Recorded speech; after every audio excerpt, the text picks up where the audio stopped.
How's everybody doing tonight?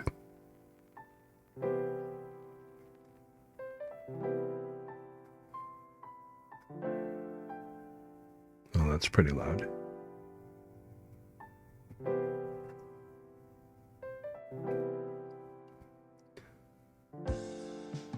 Okay, so how about that?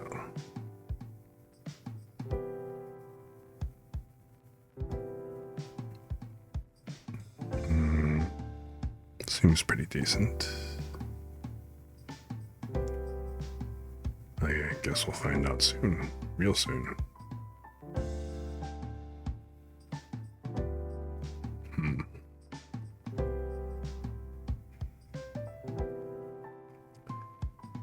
But okay, let's see.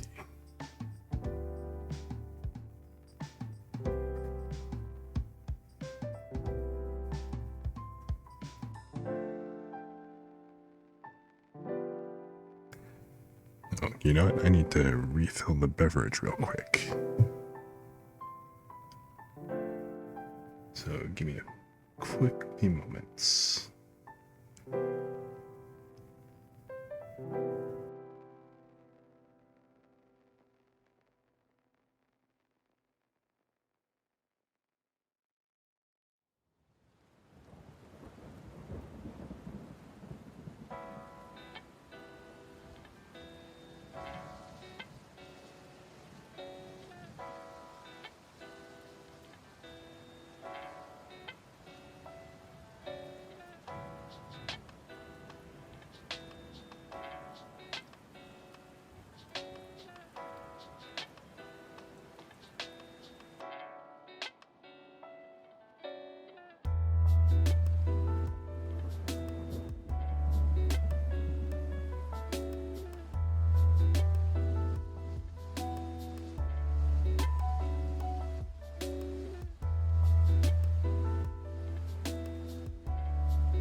Let's see.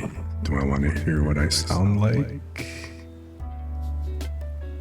Well, that's not bad. Alright. If it gets to be a pain, I'll just turn off the monitor.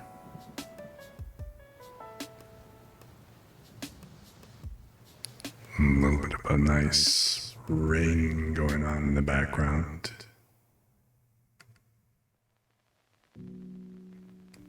Yep, monitor off. Can't cope.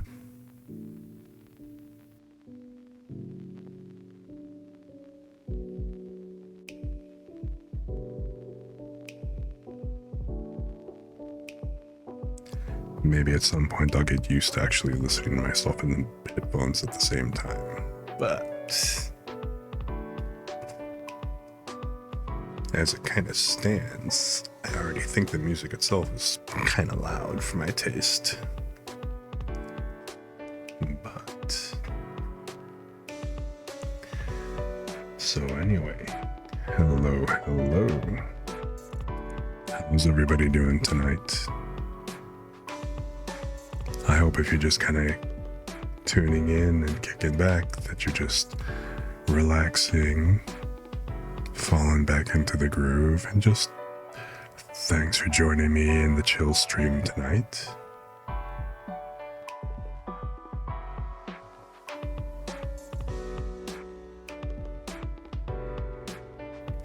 My voice seems to keep kind of going in and out, so I guess we're just going to see how this goes. It's been a long couple of days, I suppose. So, I guess I'm just going to hydrate frequently. Make sure I keep the throat lubed up, so to speak. So, anyway. What I thought I'd do today is just kind of continue on with working on my model. The Vroid model that I've been working on. I want to go ahead and get some more stuff done on it, get it good to go, try to get some stuff painted today. So I'm going to be working in between Clip Studio Paint and Vroid Studio today. Which reminds me, I should have already brought that up. But I kind of need to get this booted up real quick, so let's see how this goes.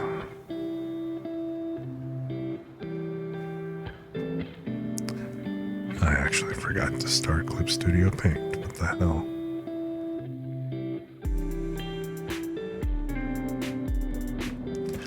So, we shall bring the computer to its knees. No.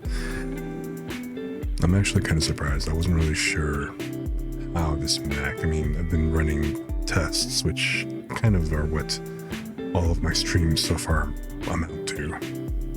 Just testing to see if it's going to hold up to me doing any kind of streaming and stuff. And, you know, between the computer, the internet, everything's held up surprisingly well. So I hope it continues to hold up and hang in there. I'm kind of hoping that if people actually like my stream and kind of like the things that we're doing here, the chill and all that, maybe if they want to see more games and stuff, hey, well, I'm hoping that people wouldn't mind pitching in to helping me get an actual PC to use on the side. I won't stream from it, I'll actually be using it to play games and just kind of pipe the video over here into the streaming computer.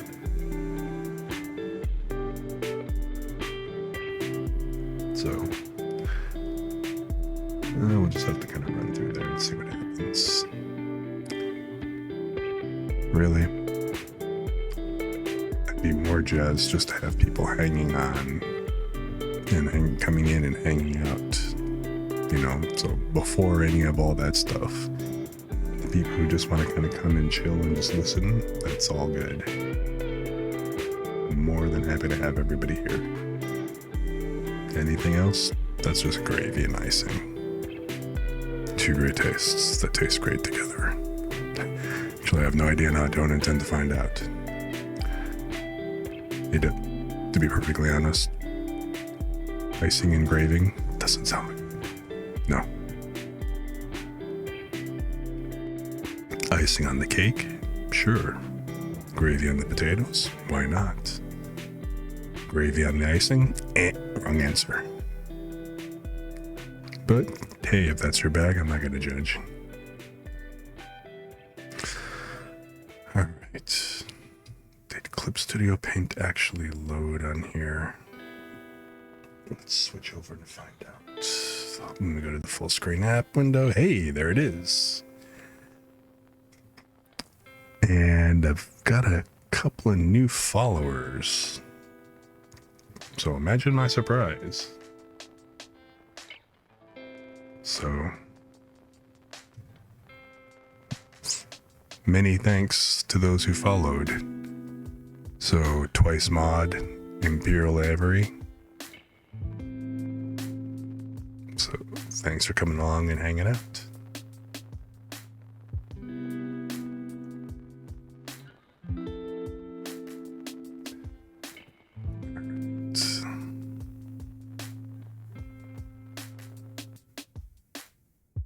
So let's just see how everything goes.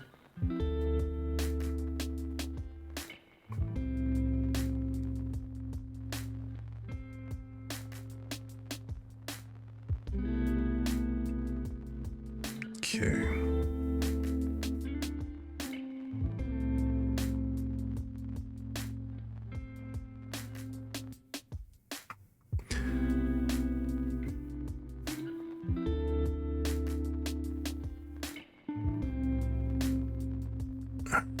So let me see, where did I leave off? I do believe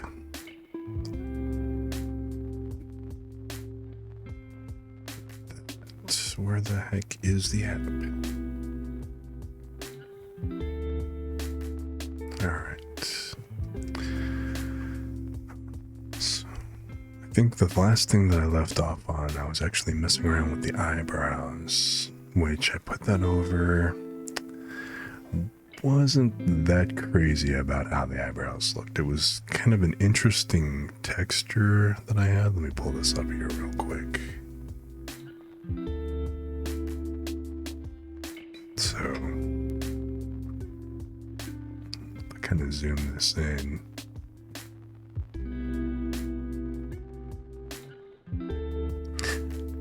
I mean, I like kind of the fuzziness on the sides. On one hand, they look a little bit too even. Then on the other hand, yeah, I mean, this extra, especially with the dashes of the red and stuff kind of come in, I think that's a bit much. So,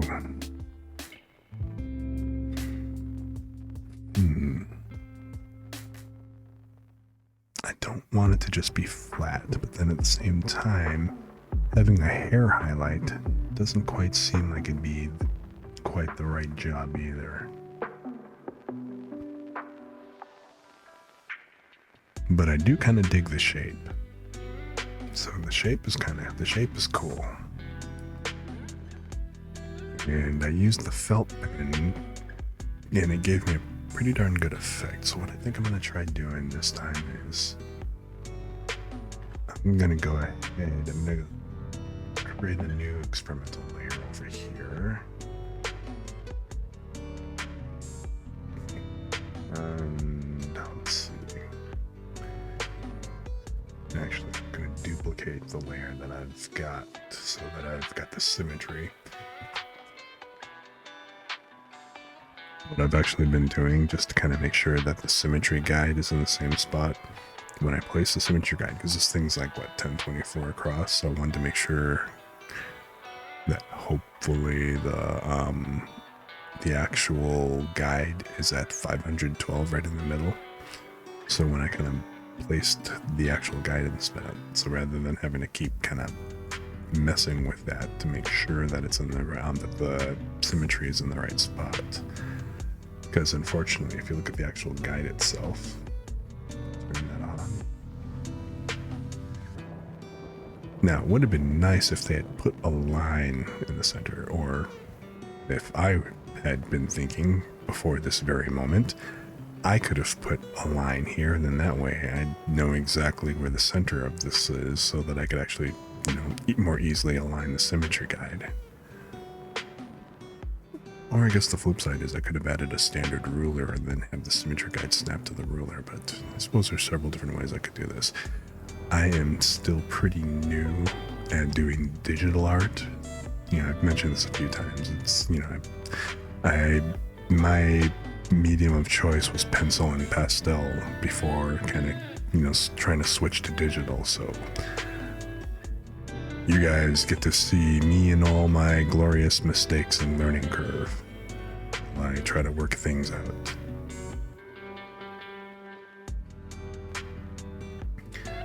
So, anyway, let's see here. I'm gonna keep the same basic shape.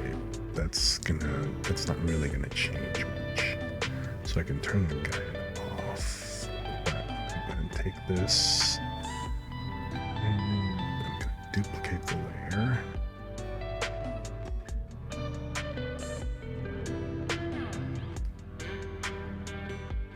And I'm going to take this current layer down. Now I want to use this kind of as the guide.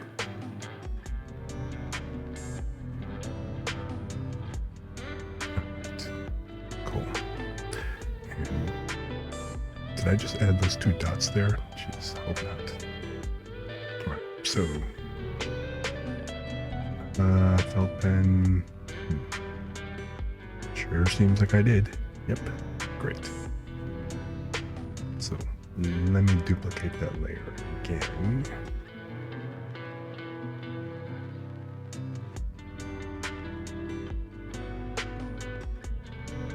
Okay.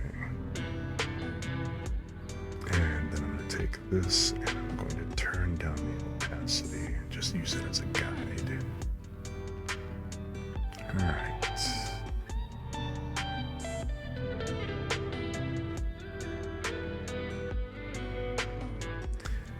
Now I don't want to clip it because I don't want, I'm going to play with the sizing and stuff, and I don't want this to be 100% even. Trim it to a degree later, but I want there to be some irregularity. And also I'm thinking that instead of straight black, I'm going to make mostly black, so like a really, really dark gray.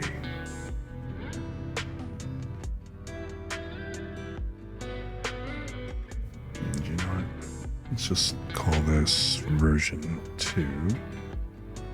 Technically it's probably like version 3 or some shit, but I don't know.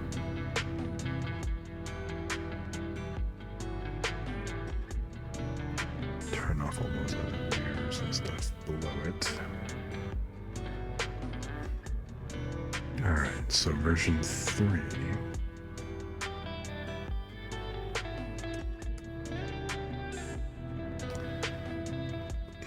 Let's see, I'm gonna set my color again, not to be 100% black, but mostly black, maybe a touch in the red direction.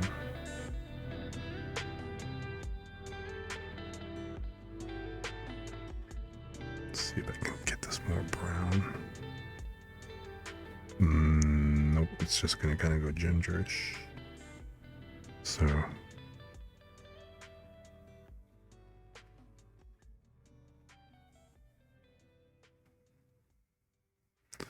let's just kind of keep it over here.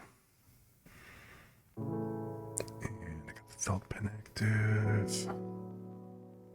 Let's turn this up a little bit. I said up. Alright.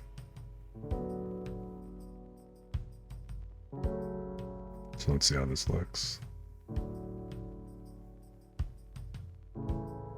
Okay, cool. Need.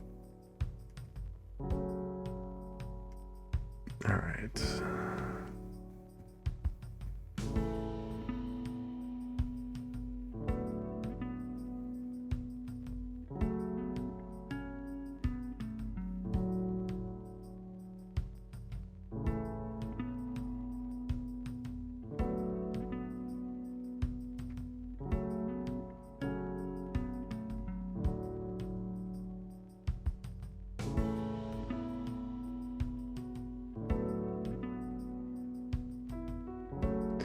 You know, the felt pen is, depending on how I stroke it, it's kind of giving me a pretty decent variation. Getting like some decent highlights in to begin with.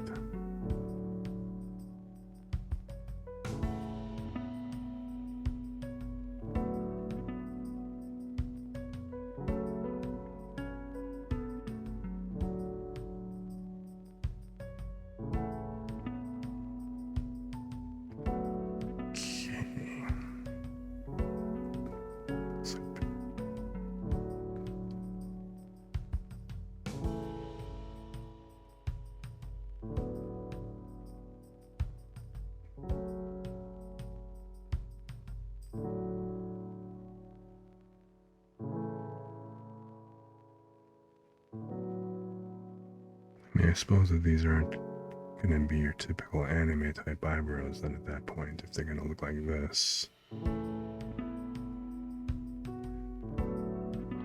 home, Columbia. Beautiful, beautiful. Discovery's 4 computers now have primary control of critical vehicle functions. Liftoff of mission 41B, the first flight of the orbiter Discovery, and the shuttle has cleared the tower. Discovery Houston, trim to ATO.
kind of like if I keep this up, it's like almost like dude needs to have like a 5 o'clock shadow or something, you know?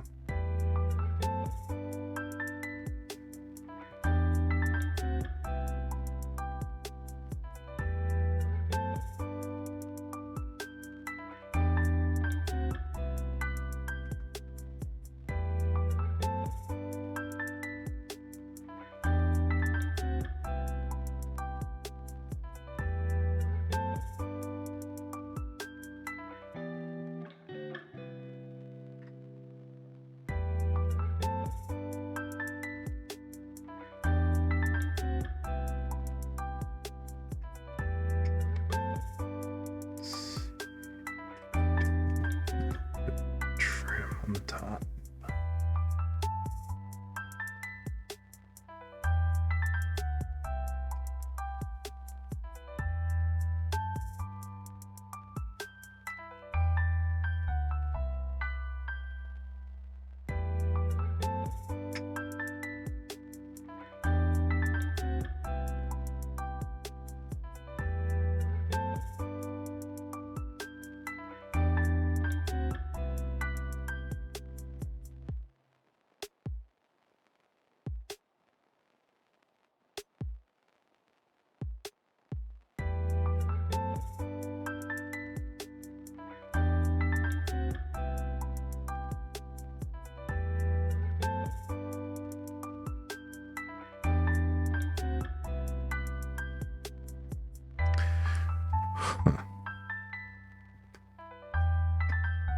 It's interesting that it doesn't really appear to erase. Like, this should have, if this was actually mirroring, why isn't it mirroring erase strokes? Or is it that I actually have to physically choose the eraser instead of flipping the pen over? Let me see. So let's do the needed eraser. I don't want to turn that down. Let's see what that does. So if I flip the eraser through here, yeah, see the eraser, if I turn the pen over, the symmetry mirror doesn't do anything. Let's kind of keep that in mind. I have to actually physically choose the eraser. Okay. Good to know. So all that work I just did on the other brow didn't get mirrored, which, alright, I'll take that just basically means that the brows aren't going to be 100% symmetrical, which actually is okay in my book. That perfect symmetry kind of bothers me a little bit. I'm going to make the eraser even smaller so that as I'm jabbing in here, because you know, I think cut in a nick.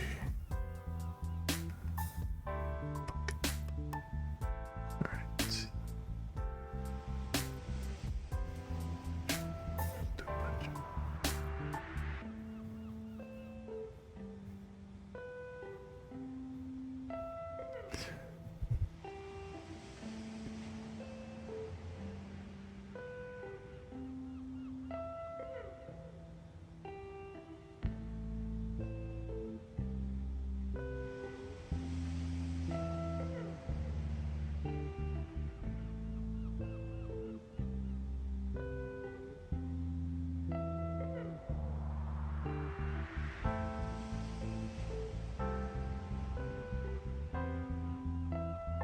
So that actually gives me a little bit of highlight without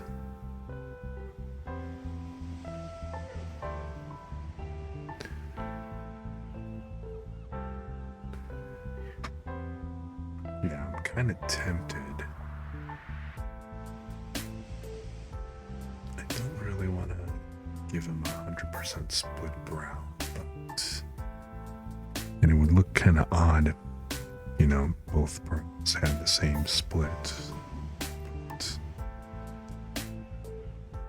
Be nice if I could do this only on one side. Or you know what? Maybe I'll just add a layer. Let's add a layer for this one. And I'm going to go back to the felt pen. This time, I'm actually going to choose white proper. And let's see. Right about here.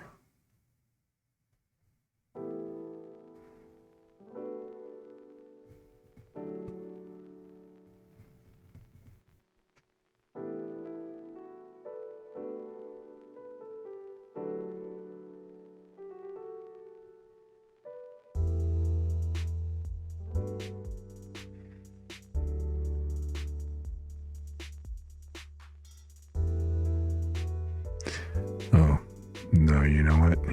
Instead of white,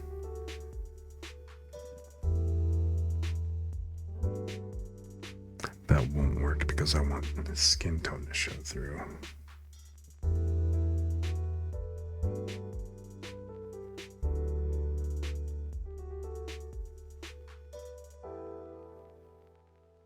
So let me turn off the symmetry marker and switch back to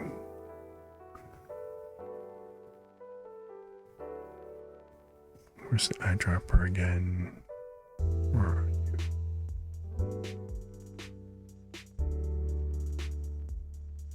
Oh wait, that's right. I've got the eyedropper tool set on here, so I can do this. Okay, but I'm going to use the eraser again.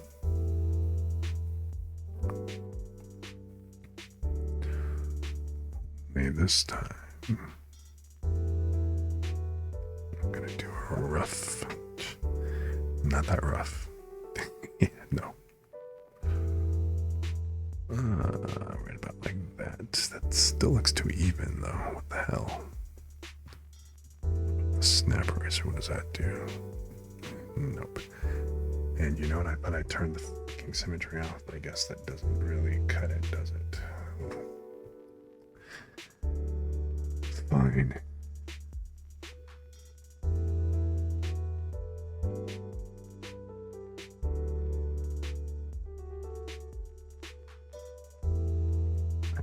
Want to lose the symmetry ruler and have to re-add that because again I might not get it in the same spot,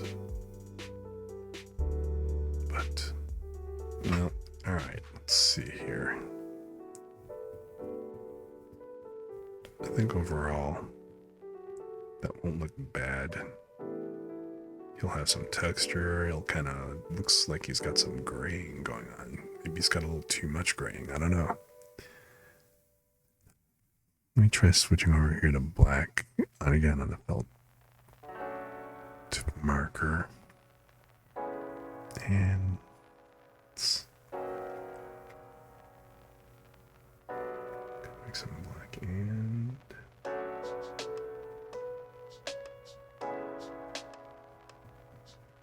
let's see here.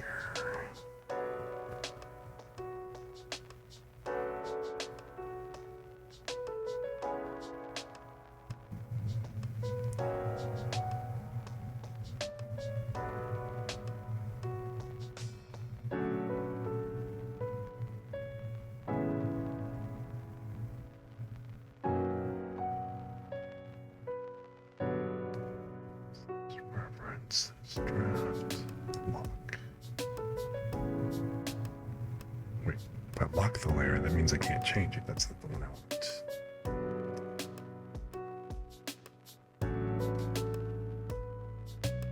Lock transparent pixels, that's the one I wanted. Okay. So now let's add some kind of some a bit more black to this. Kind of even some of this.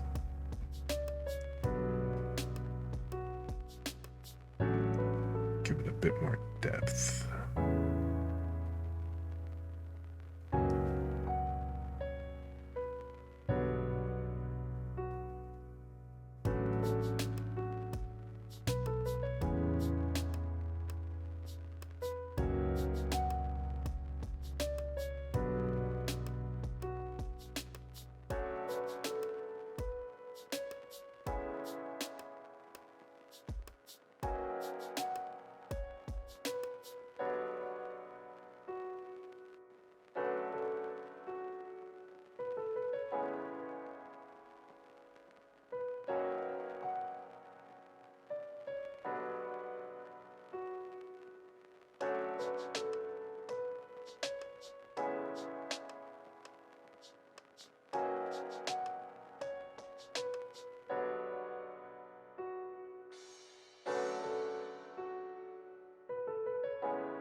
It doesn't seem bad. Let's save the file here. And I'm going to go ahead and export this as a PNG.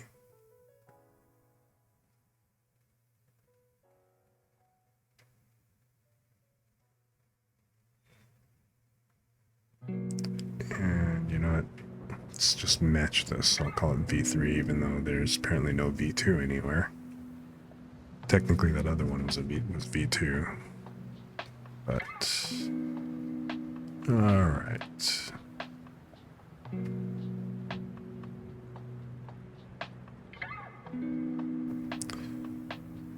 I mean, that doesn't look bad. Let's see how it actually looks on the model, though. All right, let's fire up Vroid Studio.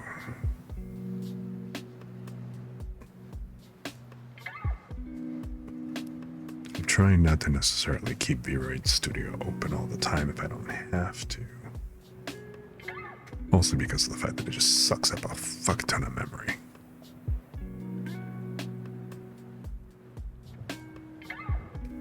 So we'll see how this looks. I would try it on my PNG tuber, but then you wouldn't really see anything.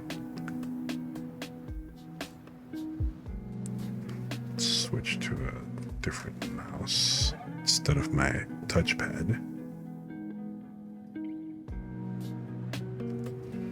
I'm apparently going to need more table space, more desk space.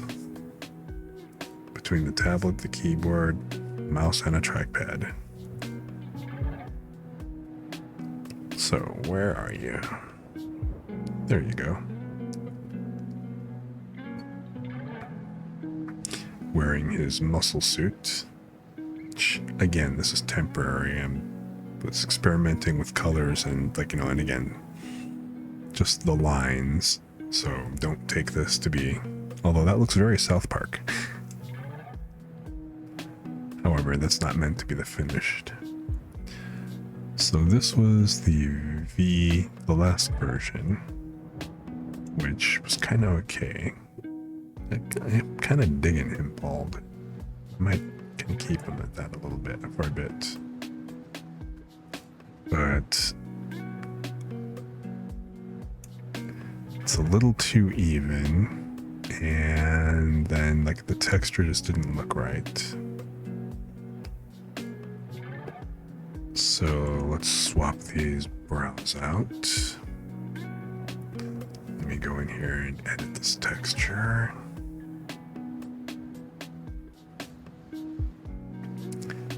And I'm going to replace brow version 2 with version 3. So let's, you know what, actually, let's do this non-destructible. I'm going to create a new layer. And I'm going to hide the current layer. So that was version 1, which I dropped into the default design.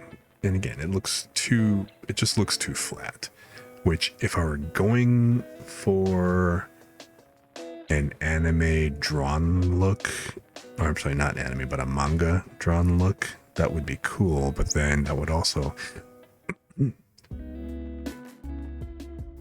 like all this shading that I kind of did, it just wouldn't really work. I would have to ditch all that shading and just go for, you know, just make it look more like line drawing and go easier on the tone, or keep the tone kind of flat, you know, and make it look cel shaded.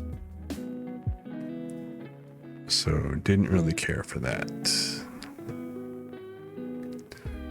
So let's rename this. We'll call it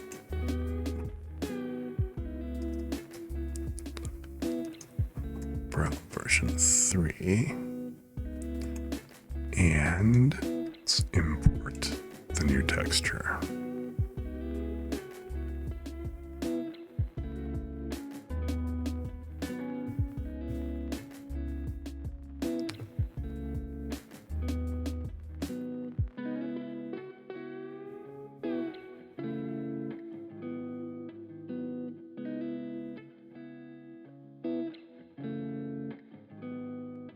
Oh, there we go.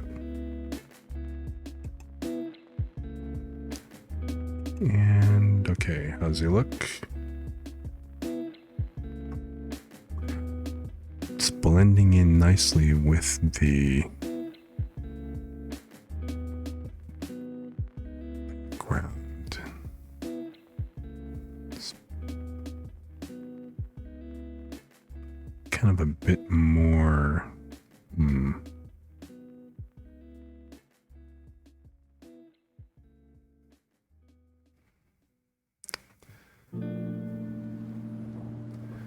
I think it needs a bit less transparency, and maybe I should have dropped in like a gray as opposed to the transparent pixels.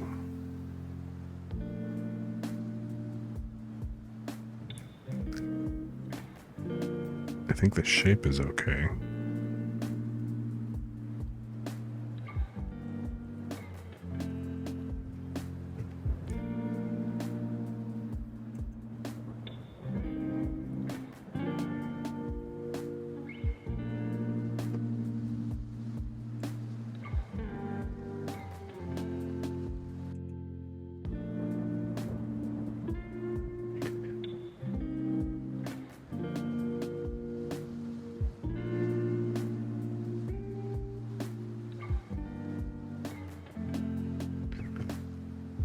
What would happen if I gave it some arch? Or negative arch?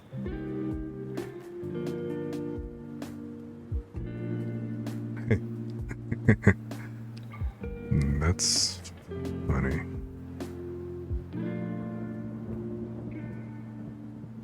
So the arch is really just kind of doing the thickness thing.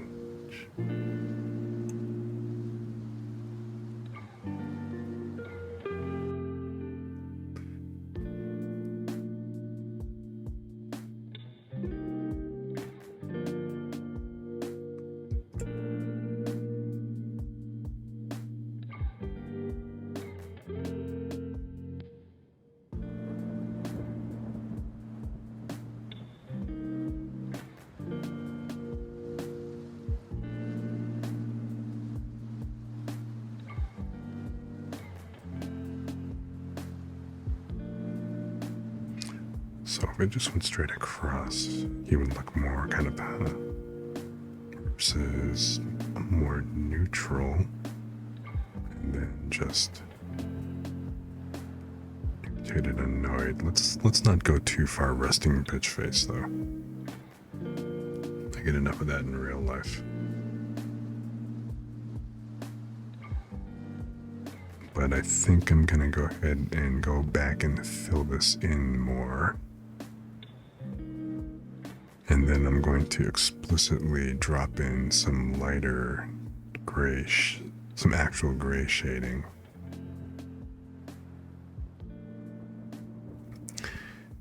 And it also looks like I can take the length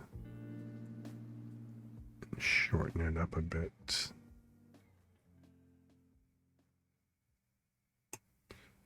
What's the actual length? That's 0. How does that sit? It's actually not bad. In fact, if I the X,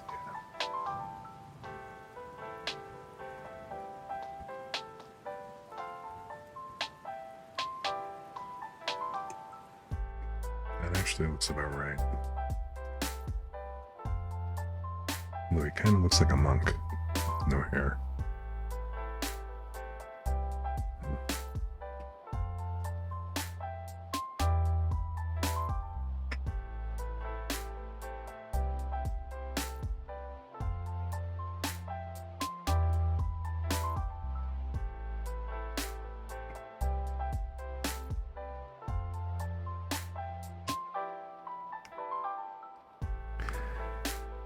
Alright. So let me go back. And let's cut back over to Clip Studio Paint.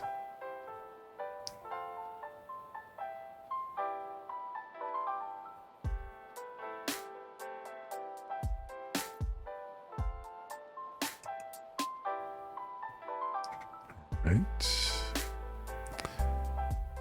And like I said,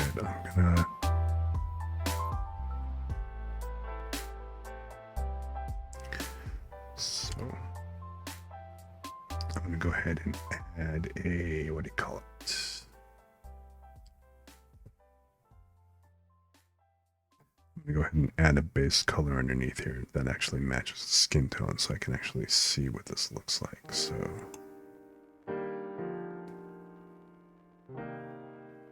let's put you down here at the bottom.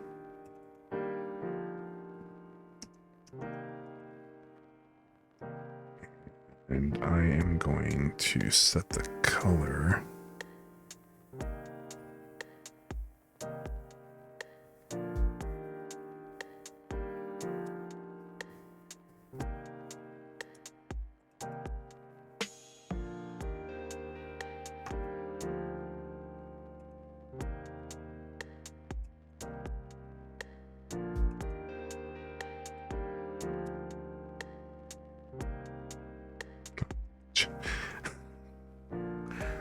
I don't know, let me just, no, it's not it.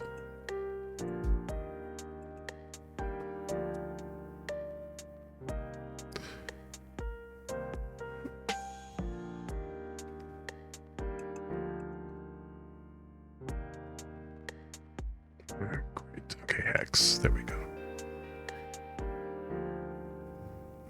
I think the base color.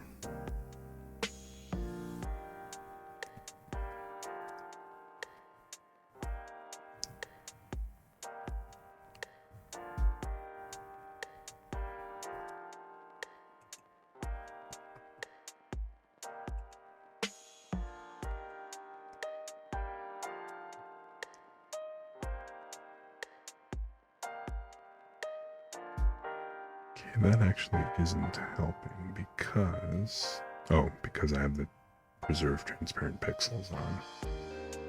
Need to turn that off.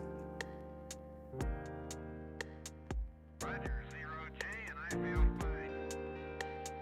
Discovery Houston, press to ATO.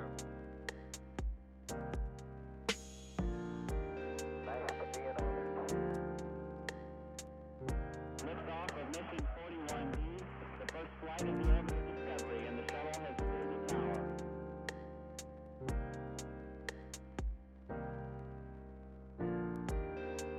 3, 2, 1, 0, 0. Discovery, go at throttle up. Discovery's 4 computers now have primary control of critical vehicle functions.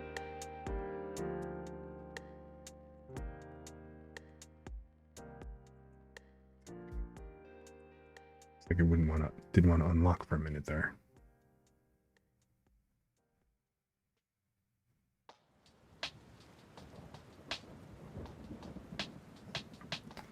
All right, so 3, it's cool.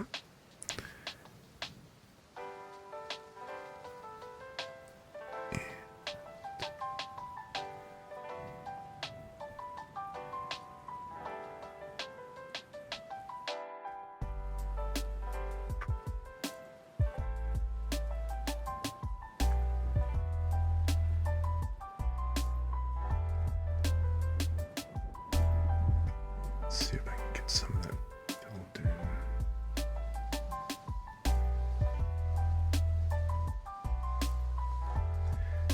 It's kind of interesting that.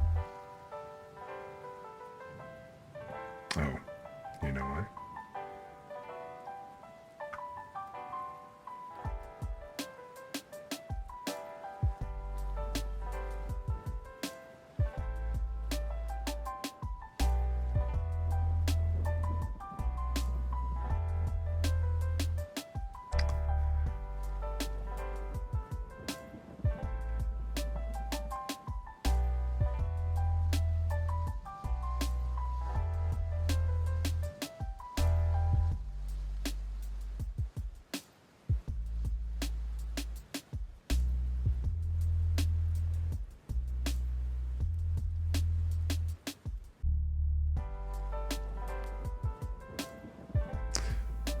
Not quite.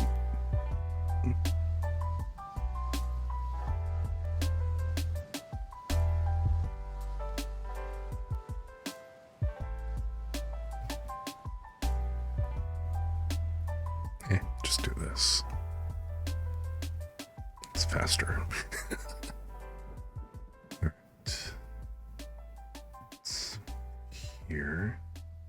Let's turn you back on. Okay, that's what I'm expecting.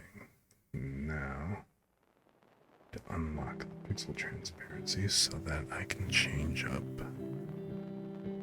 Let's, again, not go with total black yet. Roll in some of this. Too light.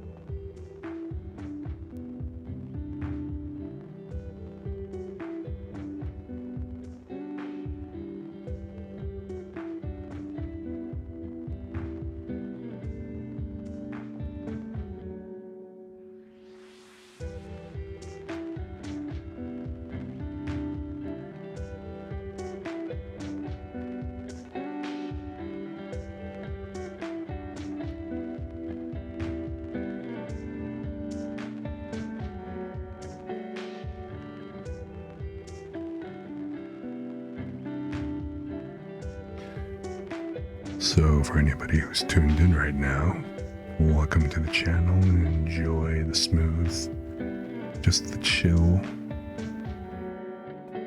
I'm going to try not to rage as I, work on my digital skill here, my digital pen skill. But enjoy this day, kick back, unwind, relax, and just kind of hang.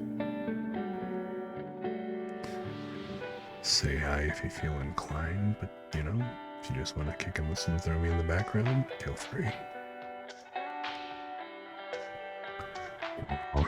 We're all here to chill. That's all that really matters. Well, I'm here to really kind of get my Vroid button done, but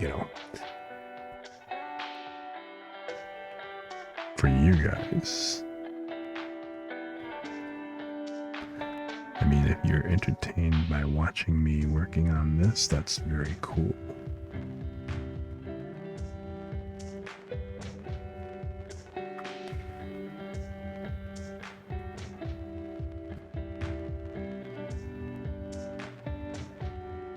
Again, I just appreciate you guys hanging out.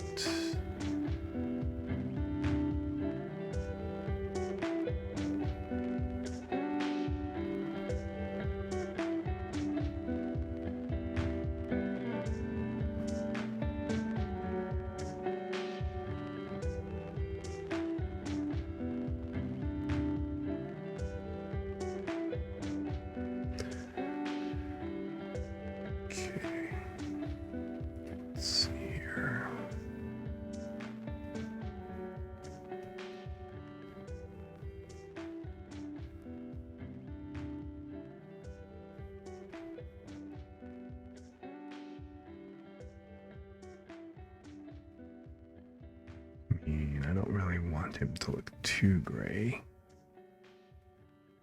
It's middle-aged, not grandpa. OG-san, not OG-san.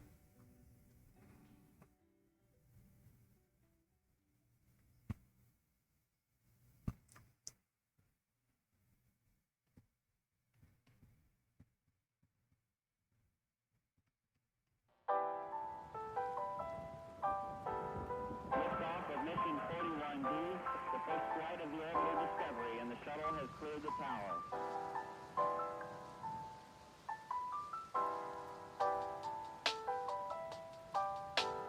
Discovery's 4 computers now have primary control of critical vehicle functions.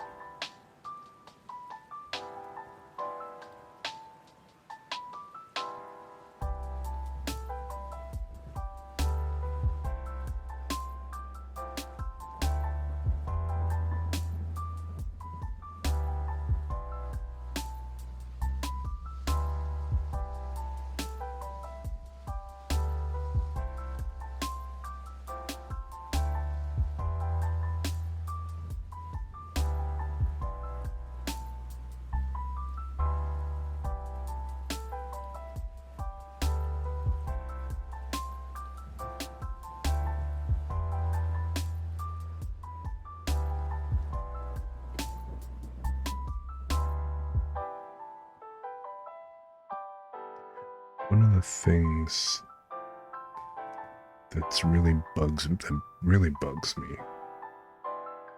as I'm kind of moving to digital here is that I have a real tendency to hit the freaking button on the pen. There's two buttons on the pen. There's an undo button. The top button is the undo. The other button is color picker. And the color picker on the bottom, I tend to hold the pen close to the base. Cool. Jeez, son. Yeah, that's if I start raging. I'm going to try to avoid raging at the program. This is just the chill stream, so the after work chill. I already had enough of listening to the rage earlier. Not me.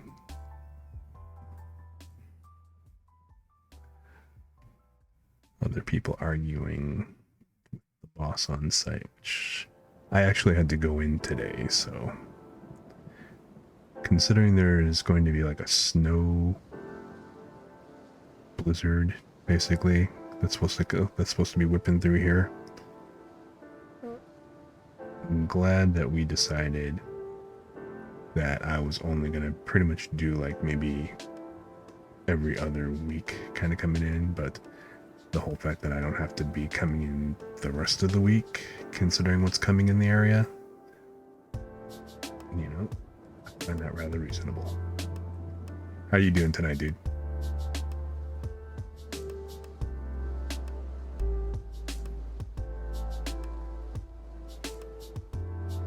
You enjoying the vacay, the break?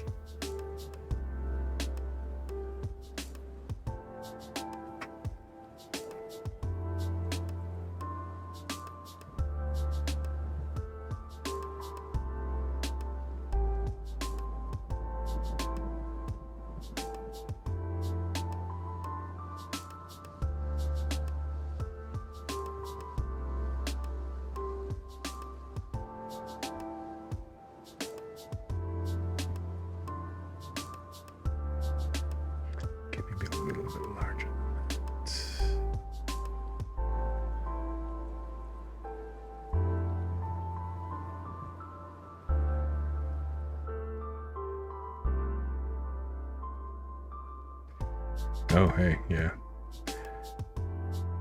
I mean, first they talked about how there's going to be like, 14 to 16 inches. Then they modified it apparently to it's only going to be like, 4 to 6.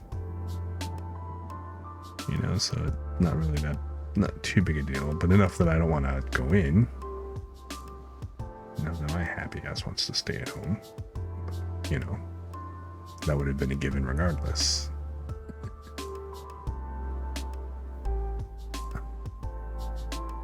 Just a touch or two of gray here and there.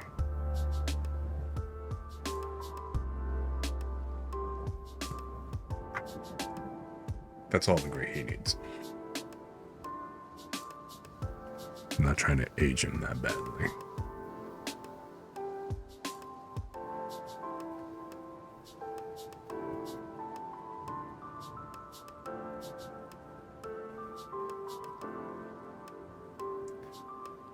Do you have a long commute, or is it like tolerable?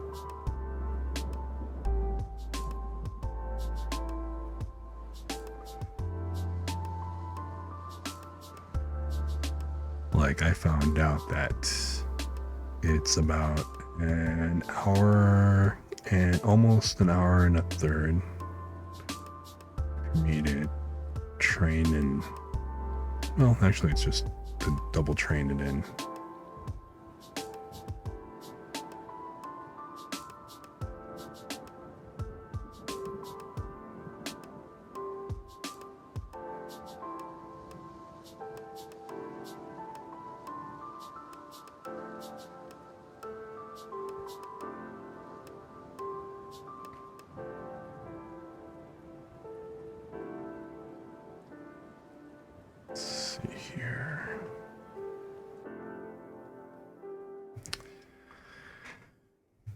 Alright, how does this look?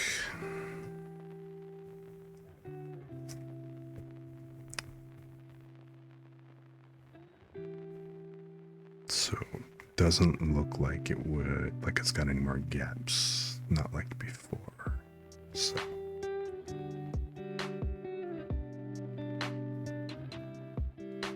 alright, save this. And I'm gonna re-export it.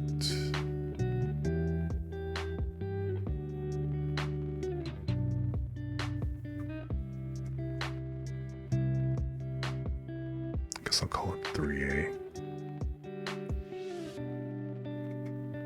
That's not bad. But yeah, I mean, not bad. It's not, you know, not that bad. Still bad.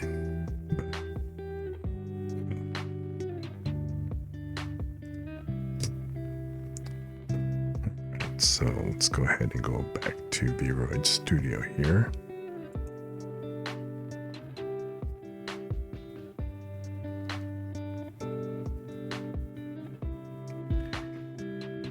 And you know, he kind of reminds me of, just kind of looking at him just offhand, he reminds me of Mark, can't remember his last name, the actor who plays the chairman's son in American Iron Chef, which, I mean, okay, I guess kind of works. I wasn't directly going for that, but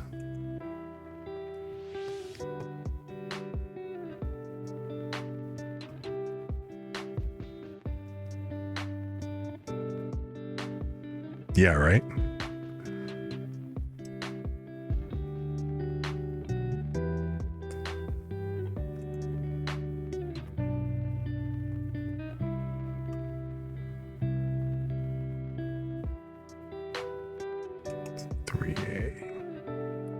And Kazim. No. Okay, that actually looks better.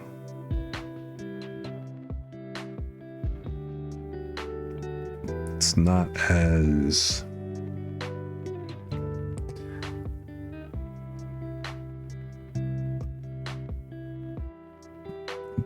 mange looking.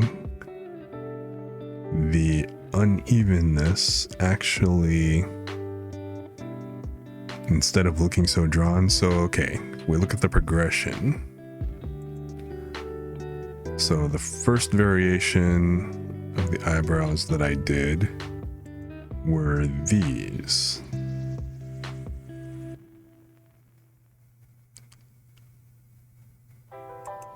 I said the first variation that I did, damn it, were these. So, and again, if I were gonna go for like a flat drawn look, that wouldn't suck. Maybe if I figure out a way to kind of make it look more like a 2D manga drawing, I might run with more of this look and then just kind of flatten the tones. But then this, you know, I'd go for a cell shaded look. I wouldn't really kind of go for these subtle tones and stuff like I did for the mouth, around the eyes and everything else, because that depth, that blended depth doesn't really work well with the flat. So once I had those, I then, yes, the other day I kind of ran with these, which wasn't bad, except it's still the same kind of too even looking, and I didn't really like the strokes that I put in. You know, the extra, all the additional colors and stuff like that, I didn't think it really kind of suited it. So, third time's, I guess, the charm. Let's uneven looking, and let's see whose cuisine is supreme.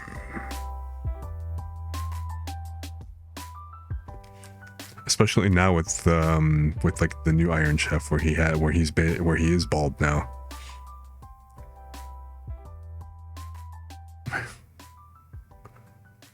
Gonna have to look up his name. But yeah, I actually almost kind of want to keep the eye line as is, although I want to make it thinner. Slightly thinner, less thin, and I also wanted to kind of go, I want to adjust the eyeliner so it kind of goes more into the corner, like right about like here, to help define that, slant. But I think I'm satisfied with the eyebrows. All this work, and it's like, okay, I've got decent eyebrows now. I'm still gonna need to go back and recolor the skin and repaint the ears and everything, but that's fine. I'll hit that up in when I get to it. But yeah, I think this works.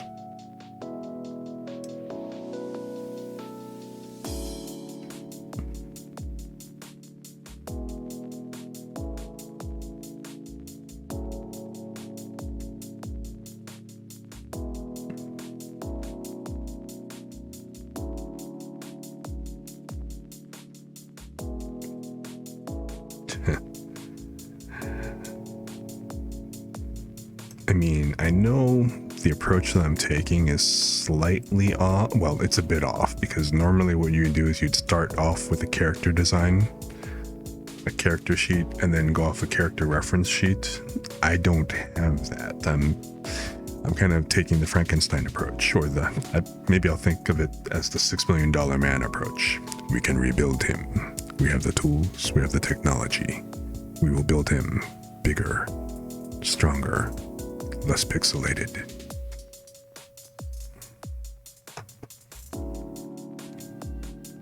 So, my objective is to not make him look like Bargain Bin Kirito of any sort.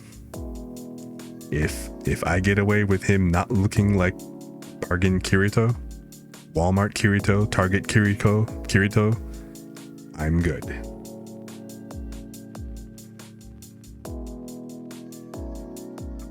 Or Kirito's dad, for that matter.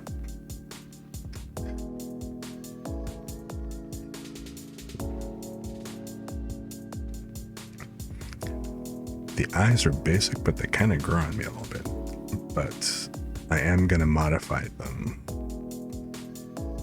I'm going to make them a little bit more, I'm going to make them a bit more golden, and I'm going to change the pupil shape. So, because again, give it a little bit of a hint, just because of the whole fact that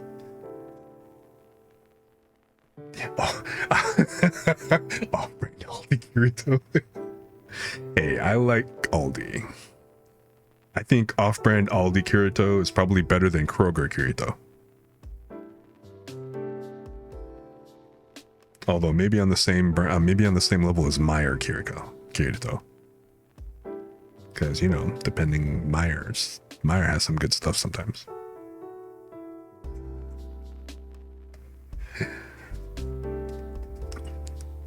Nah. Yeah, I mean, I told you my adventures in Aldi, and like the interesting stuff that I find in some of their clearance stuff. They always carry like a pretty eclectic collection. Granted, on the south side where I'm at, it's the selection isn't as interesting, but there's still occasionally some unusual gems there. It's like kind of like you got to go to the north side and like the more eclectic areas to really find the good shit, I think. Okay, this looks good. So we shall overwrite this and eyebrows get, or got, I guess.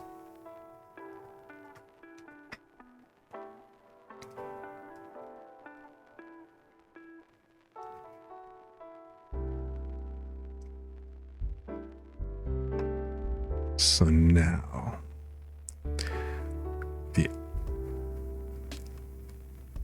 I'm gonna skip the eyelids for the moment, and let's take a look at the eyeliner.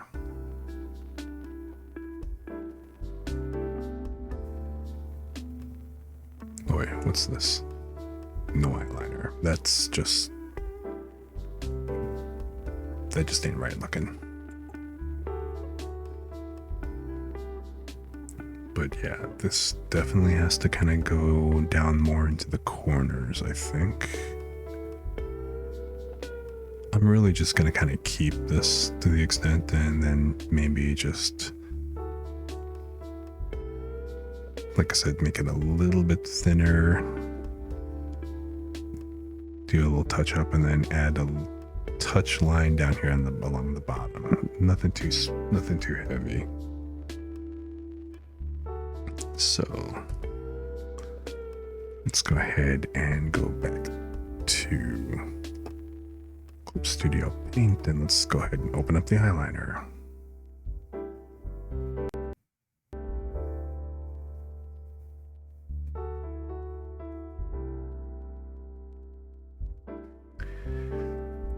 All right.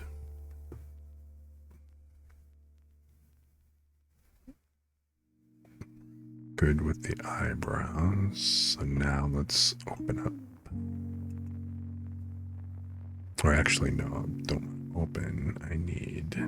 I guess I can't open it. It's not really a big deal. So the first thing I want to open is where that is.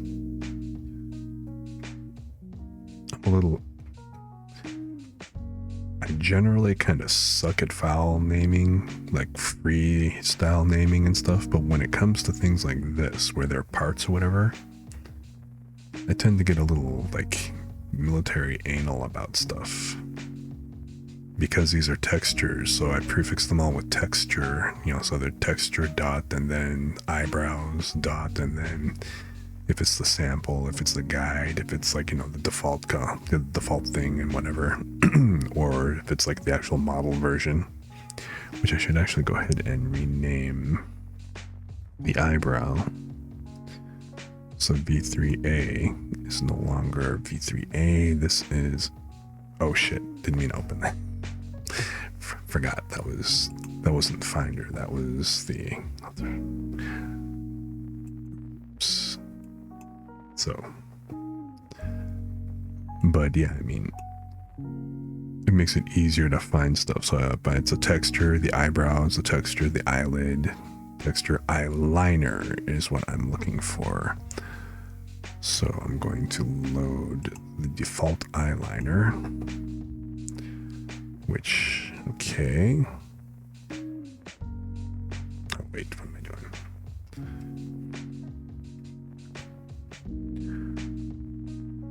And I need the guide, so I'm going to go ahead and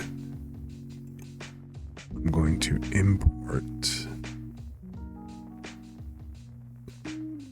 the guide image, so that comes in as another layer. So eyeliner guide. All right.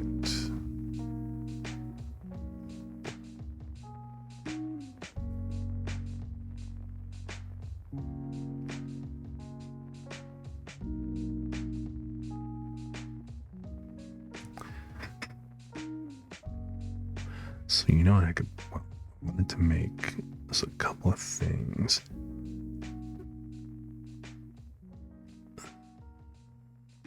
I need to make the bottom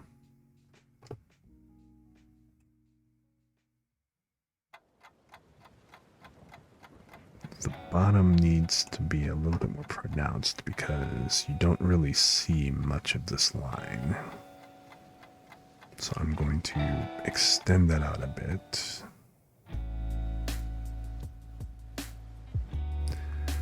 And then I'm also going to go ahead and chop off more of the top. And I think I'm just going to go ahead and freehand this. Oh, you know what I noticed?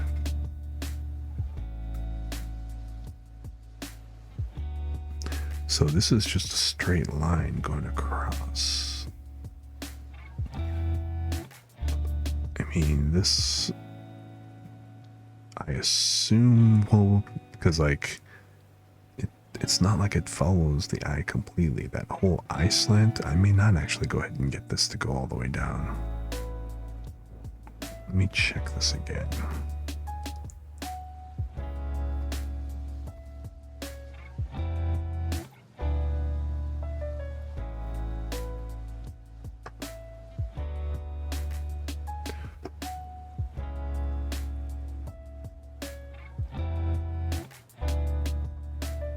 Because, yeah, if that eyeliner...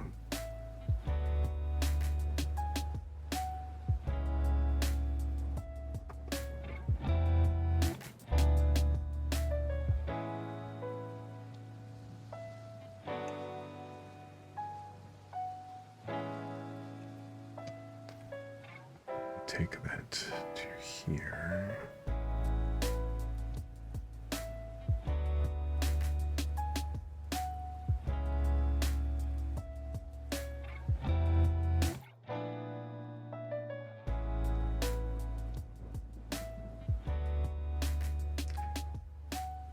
Take the brush width.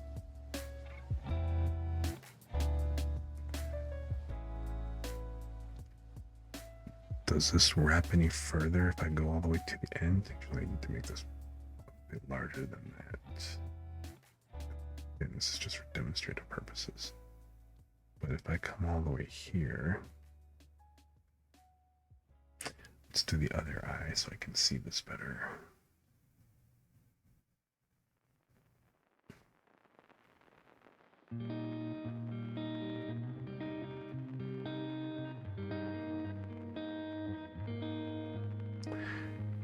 Yeah, see, it's not going to follow the curve. It's not going to follow the slant the way I want it to. So even if I added that likewise down here, this needs to come out a lot more for it to be visible. At least down to that first line.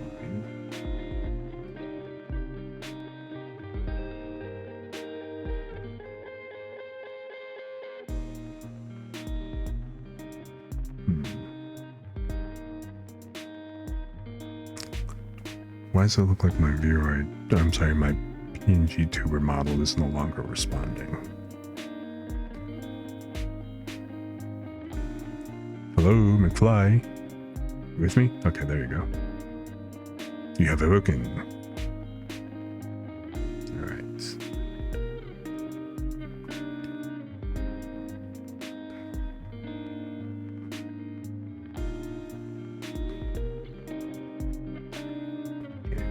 Go too far, just maybe about here-ish.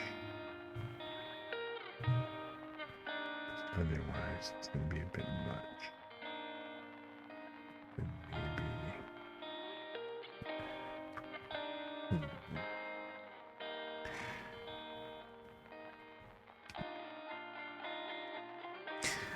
Yeah, the way that's built...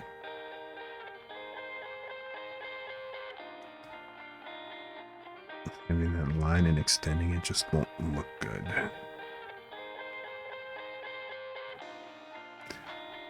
So I'm gonna have to not do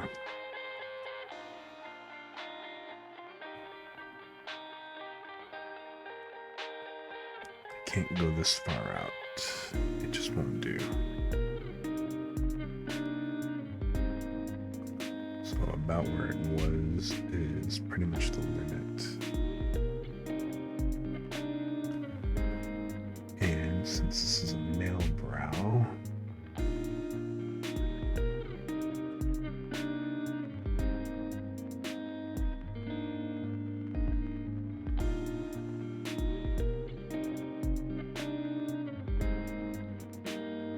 well, an adult male brow specifically. Oh, yeah, you know what? That's probably it. I should probably raise or lower the mic threshold perhaps. Especially if I'm like leaning in and looking at the screen as opposed to, you know, really working on the model.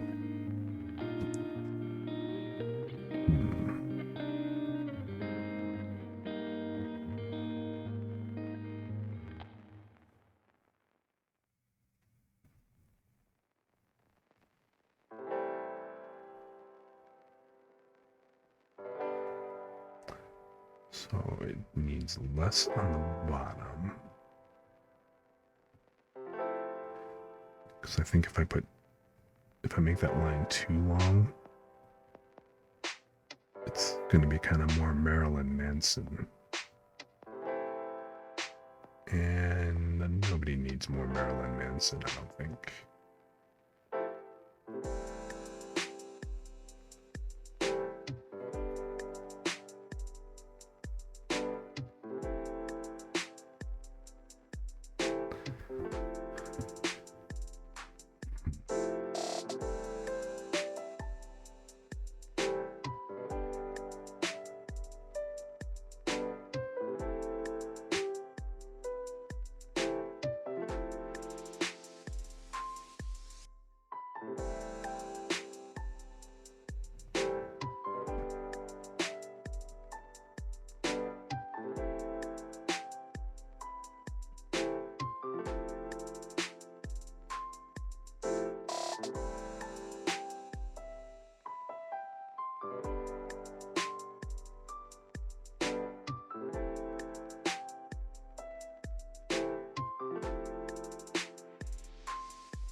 Definitely needs to blend more, so less harsh black like I'm using, and it's got to be more into the skin tone,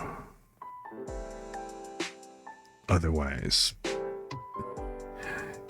I think it's gone too goth. But yeah, that's a bummer that I can't quite get it. I mean, I think at best with the way that line looks as it kind of wraps, it seems like maybe at best what I could get is to have it look like a bit like a lid.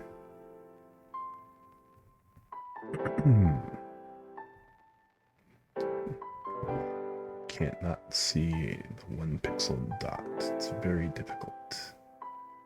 Let's bring that to 2 pixels.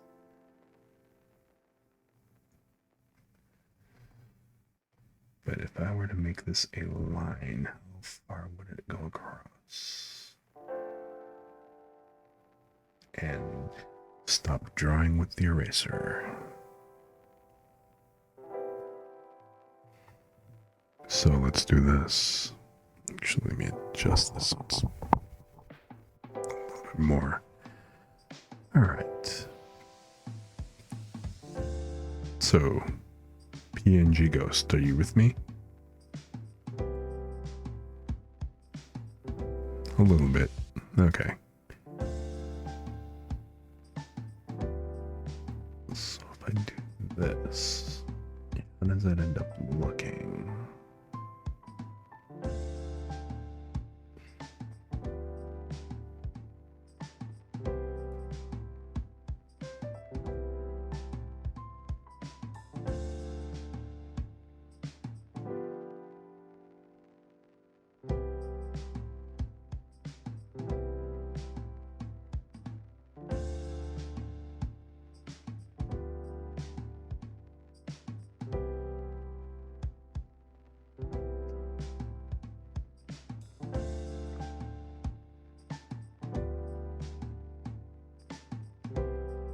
Unless I can get it to curve. Which trying to do that as a curve is going to be a royal pain. Like kind of coming down something like this.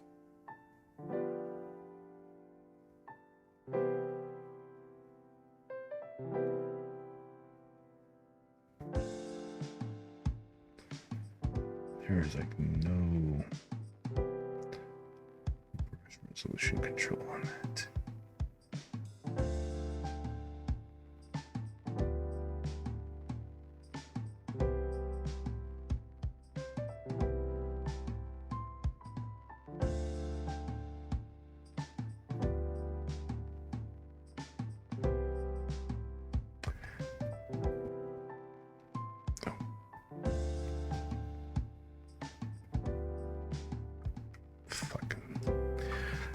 Yeah, I don't think that effect is really gonna be worth it.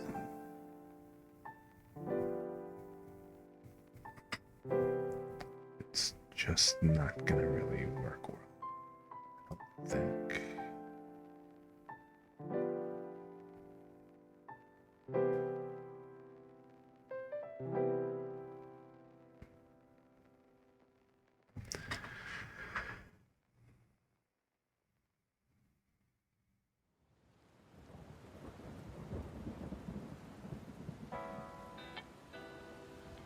So I mean,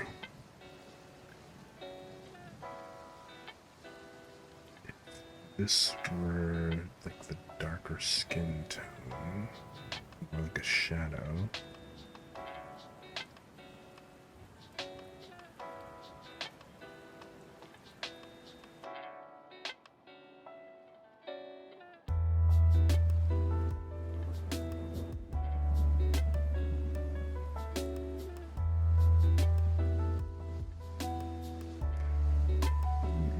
Much better.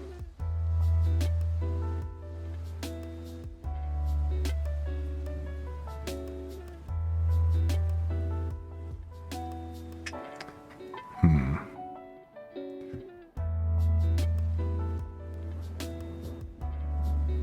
was kind of wondering if I could fake that looking like an eyelid extension. I mean, I kind of sort of can, I think.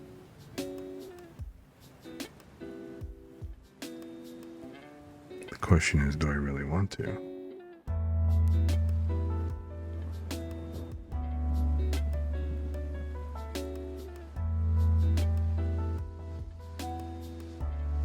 It's like it should be more, maybe this color.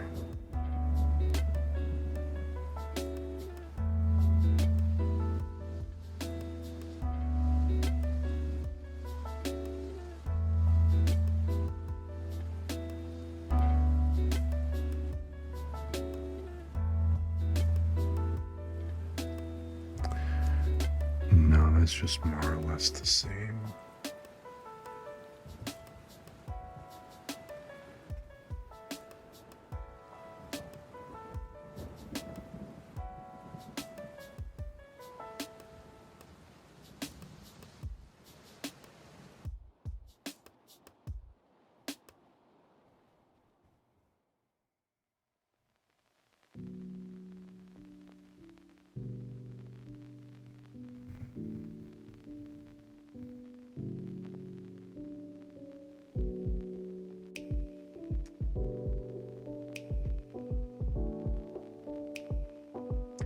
I mean, so okay, yeah, you know what? I could actually use the eyeliner as a lower kind of eyelid. So where we've got like, you know, the upper eyelid, which can cover this area up here by the brow, a lower lid coming closer to the eye, I could actually have some more precise control with that. I think I'm going to try drawing that in a little bit.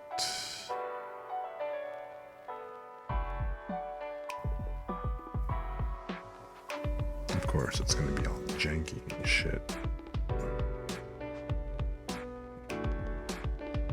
Let's see, can I get the eyedropper to properly choose that color?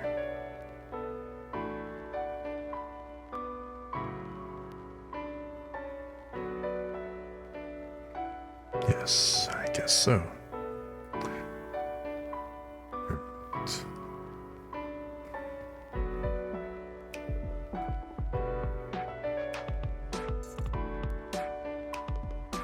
So then what I would really want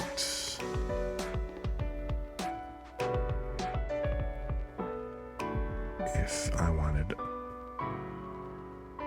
that line, I'd probably have it kind of come across something like this.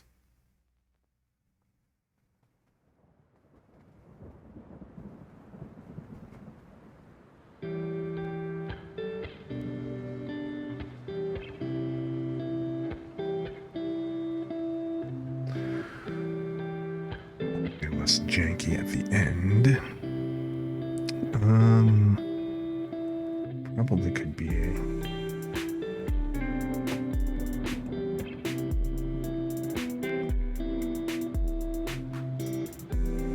don't really want it to go any further than there, so this kind of. So if I started from here and I kind of came up.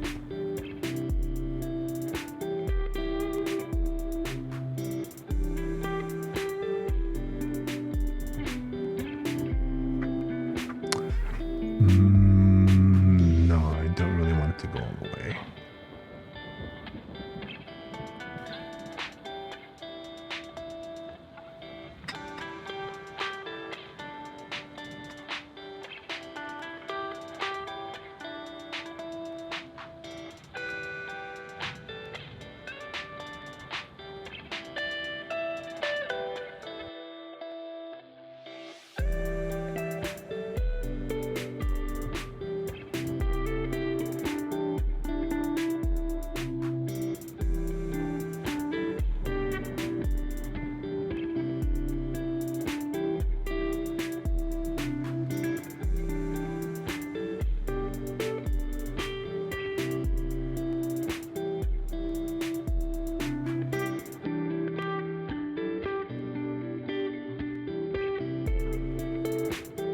So I don't want to take away that much.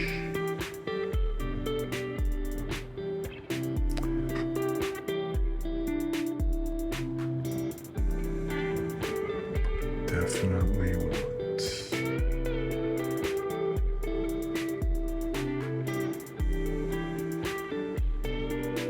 Say about here.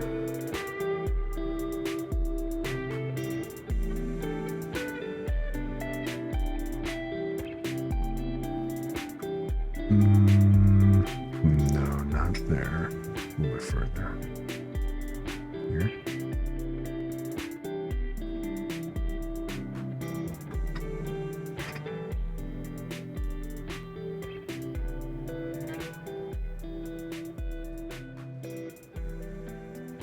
Maybe up here. Or why don't I just draw it on the fucking. Forgetting, I can draw on the left side. So something more like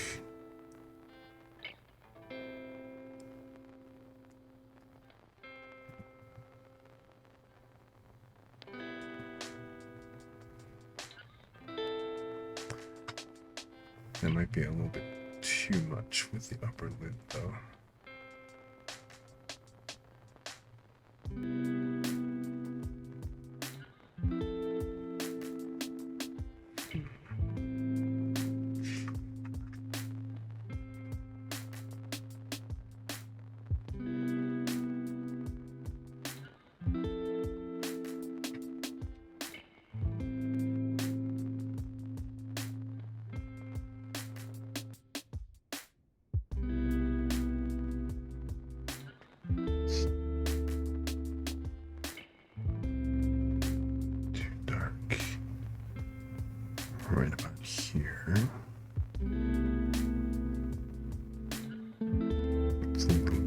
light.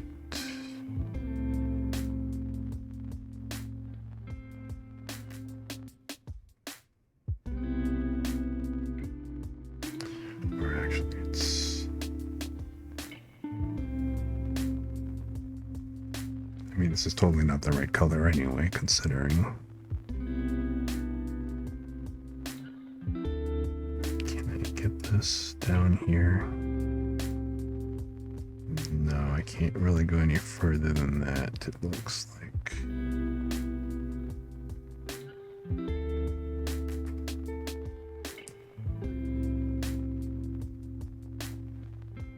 I want this color slightly...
Still needs to be a bit darker, because that's still a little too light.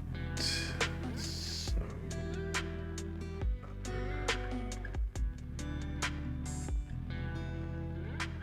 maybe there.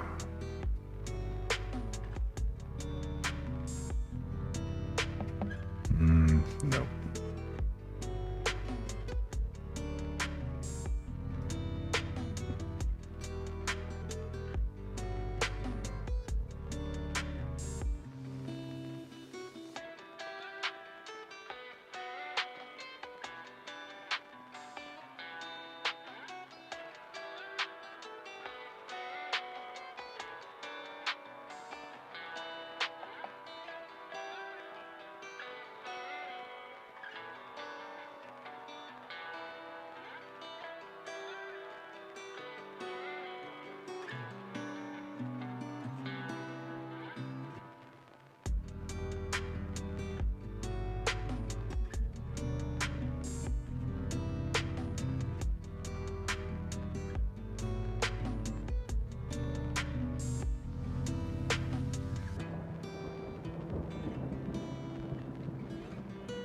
It's closer to what I was looking for.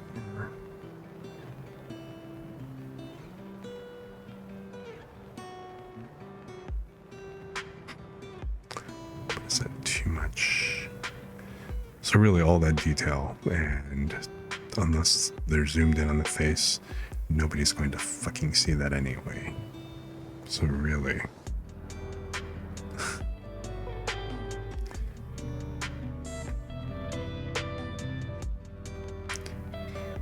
Maybe I'm just overthinking this.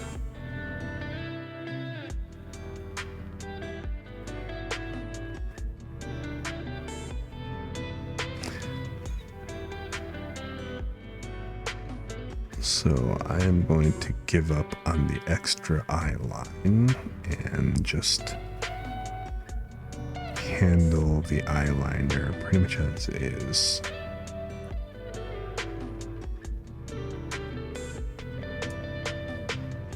It's not going to extend the way I'd like it to. And it's like either one or the other. And I think I'd rather have the upper highlight than the lower.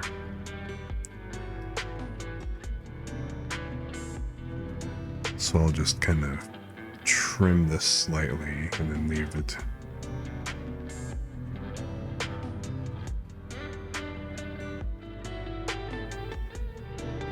think that's really all that needs to be done with the eyelid, or the eyeliner. Make it not so thick since he's an adult.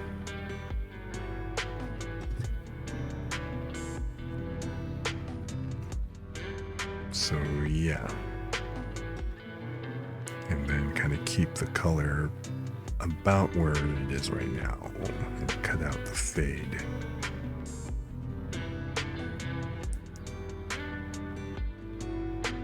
Doesn't exactly need, well, I can give it a little bit of texture, but I'm not going to go too much. I'm going to go more with the subtle on this one. So yes, we're going to close this without saving. Because that just looks like trash. That was just kind of sketching.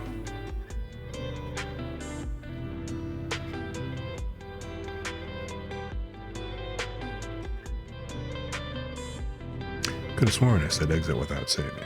Oh, well, I guess it's an unsaved item. So, no eyeliner. The default eyeliner. Or the custom eyeliner with that line. Yeah, I don't like the line.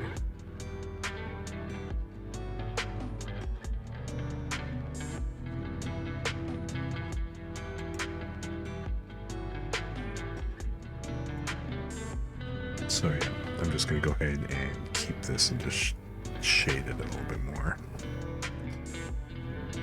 And apply some of the same marker brush texture to it so it matches it a bit. And then, again, cut it down to about half. That seems reasonable.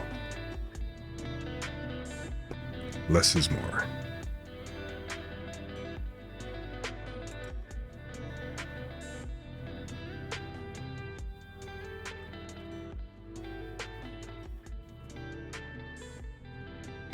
So for this,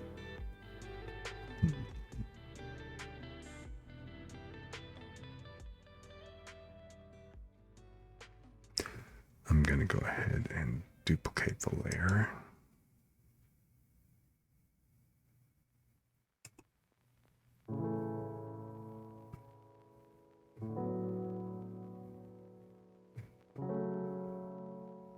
And I'm going to mirror it.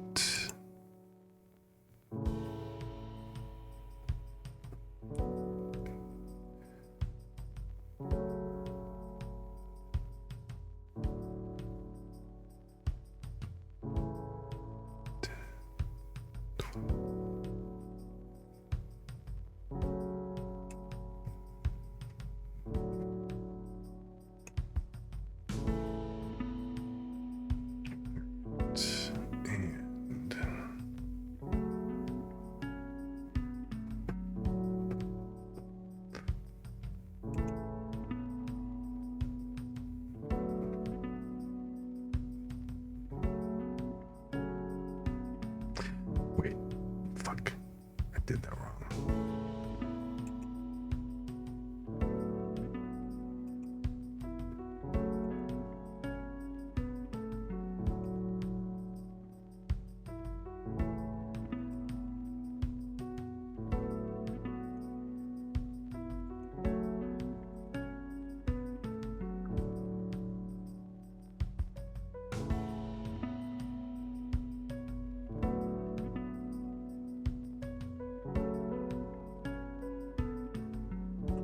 This isn't the one I want. This is the one I want to duplicate.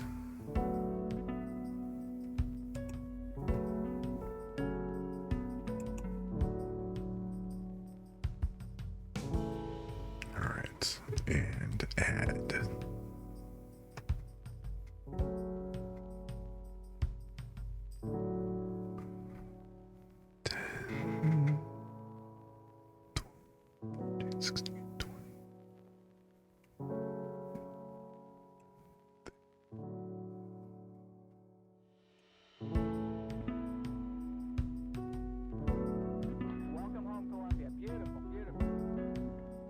Ooh, good call.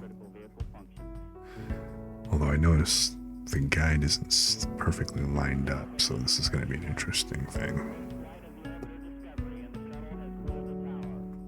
Discovery Houston, trim to ATO. Okay, so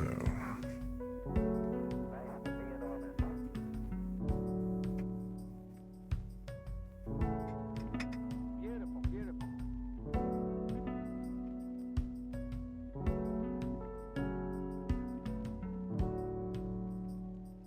let's hit the eraser. I'm gonna go with the hard.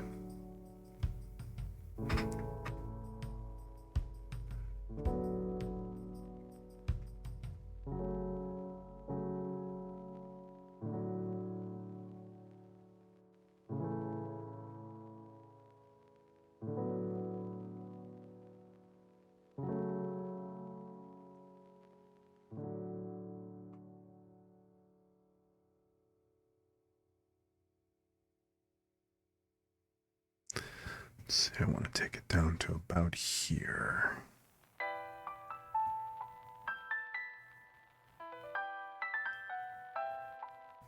Right?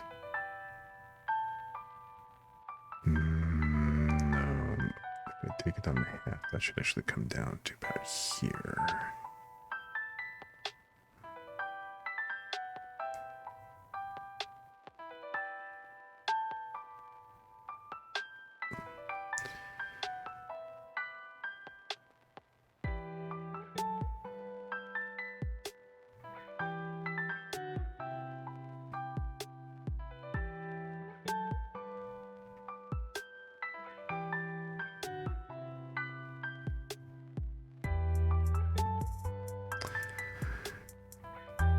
Ever see that movie Blazing Saddles? Way back in the day with Gene Wilder, Madeline Kahn, Mel Brooks, and a bunch of others and stuff. I mean, it would never fly nowadays, but back in that day, that was a pretty funny thing. This just makes me think of Gene Wilder's character. He raises, like, you know, the one hand. It's like, you see that? Perfectly still. Perfectly steady. The guy comments, yeah, that's fantastic. Then Gene Wilder goes, yeah, but I shoot with this other hand. It's like, you know, lifts it all shaky and stuff. His other arm. It's exactly how I kind of feel right up.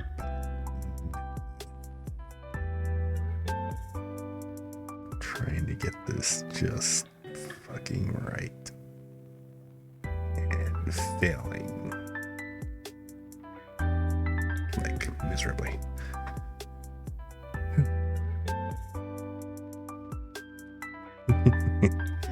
We did? Okay.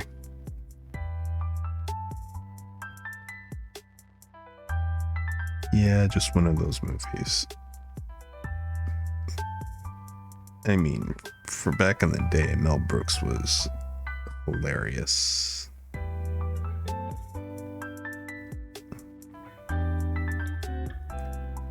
His humor would never fly nowadays, but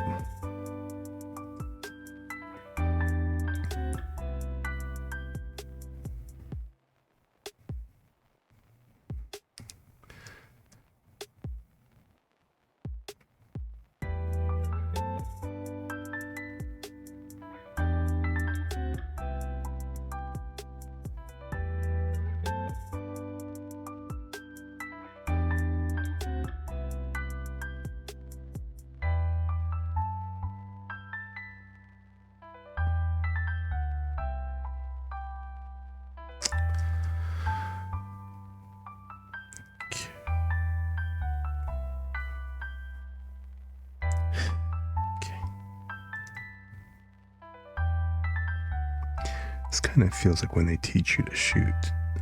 Instead of actually holding your breath, what you're actually supposed to do is you take deep breaths and then you kind of inhale and then exhale, but then rather than holding your breath while you try to aim and then pull the trigger, what you're actually supposed to go ahead and do is you take a deep breath in and then you slowly exhale it out. as you go ahead and do the aim and then the pull, because the exhale keeps you steadier.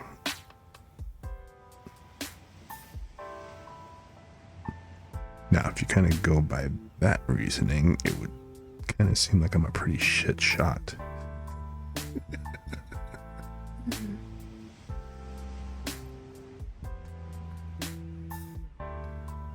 Which I couldn't really tell you. I haven't been to a range in ages.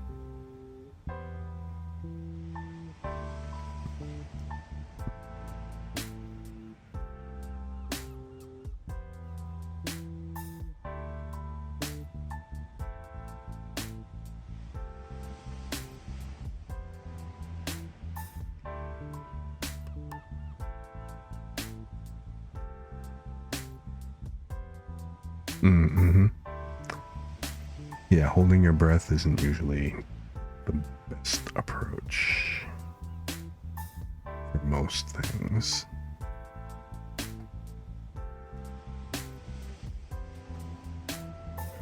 Except diving, but that's kind of an exception.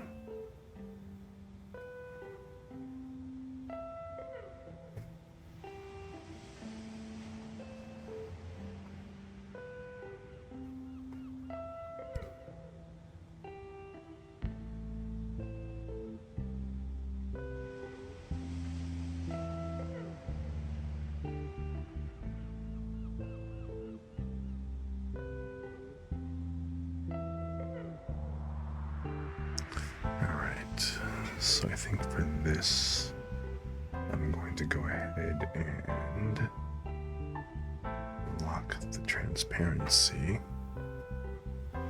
into the felt pen.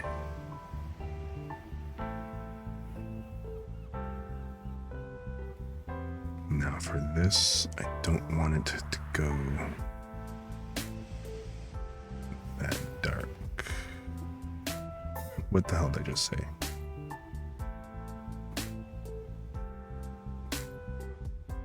Actually just see, when I plan to actually hit the button, it doesn't want to hit. Go. So now let's reduce this and see. I'm not really sure how this kind of goes, so I'm a little bit curious about that. So I'm kind of look at it this way.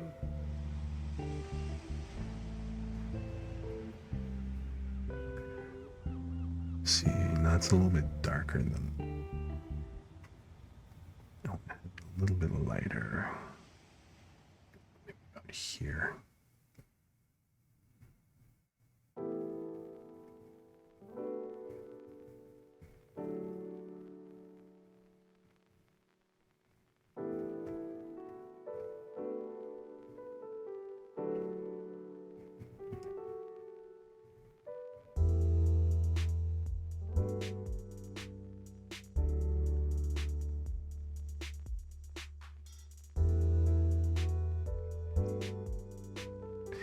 See, I don't think I've actually done very many accuracy tasks that I can think of. I mean, it seems like it would stand to reason, right?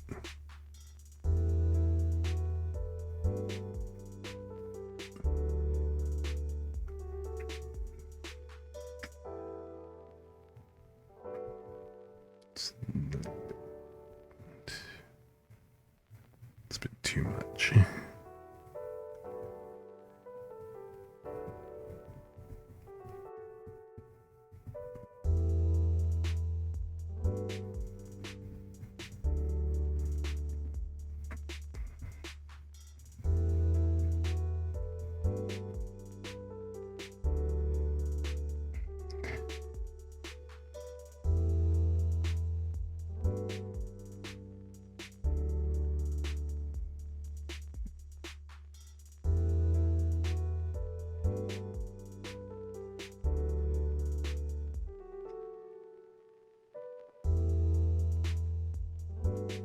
So it's hoping that this gives it a bit of that eyelash look without it being too gothy looking ultimately.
All right.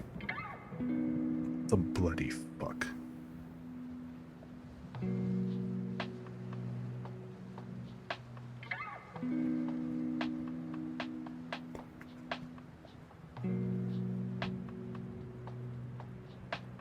Symmetry ruined my damn ass.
Why the crap didn't it?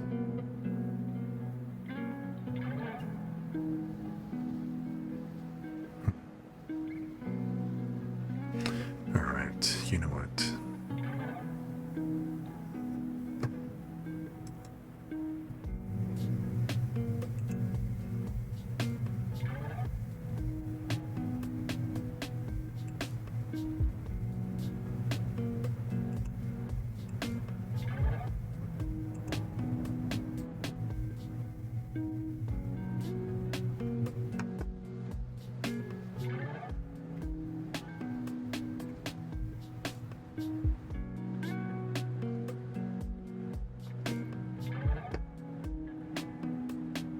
Let's turn you on, reduce. Because I'm going to take you.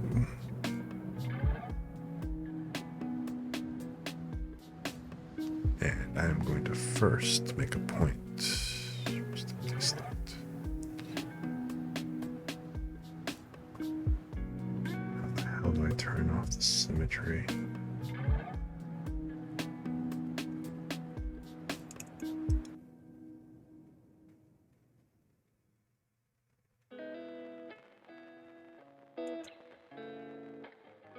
Okay.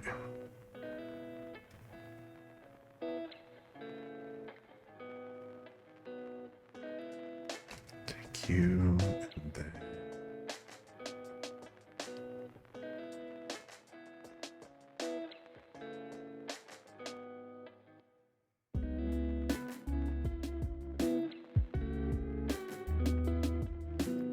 getting rid of your dumbass. And then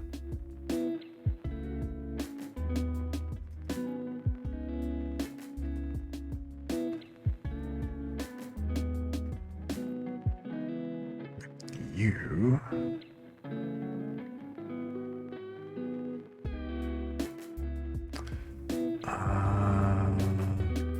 Is that copy?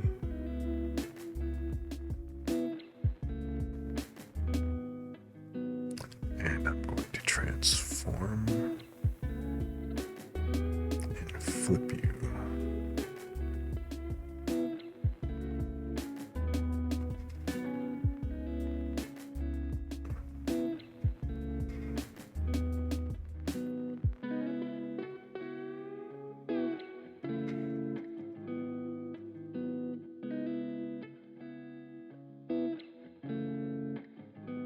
Spot.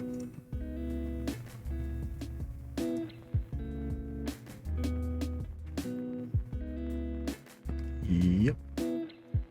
Right there.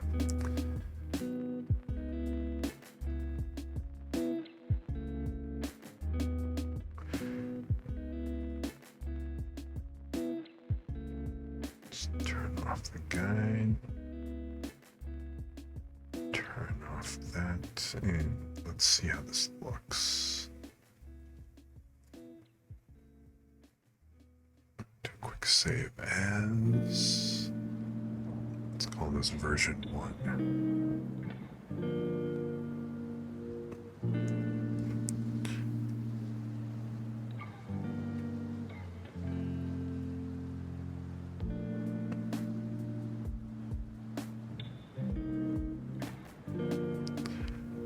Save this as Clip Studio format. So version 1. Okay. Now, let's go ahead and export this.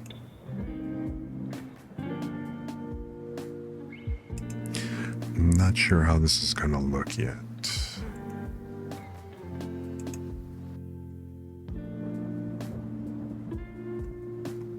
I guess we'll find out.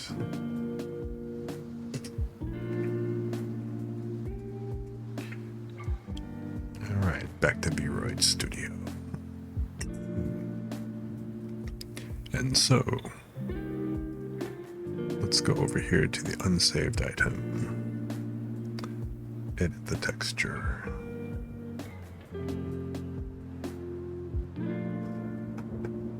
And we are going to ditch that default design altogether, and we are going to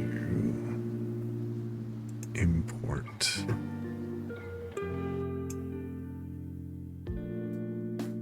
eyeliner V1 PNG. Survey says, why does that look, wow, that curve is totally exaggerated.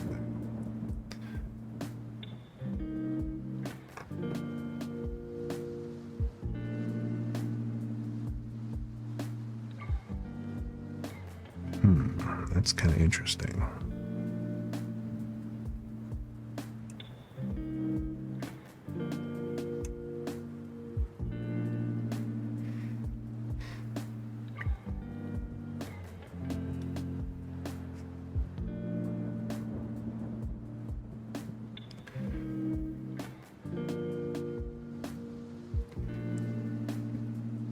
It's like that curve. It takes that curve and just kind of runs with it. I don't mind the color, although I think that it's a bit harsh in the front. If I were gonna clean this up,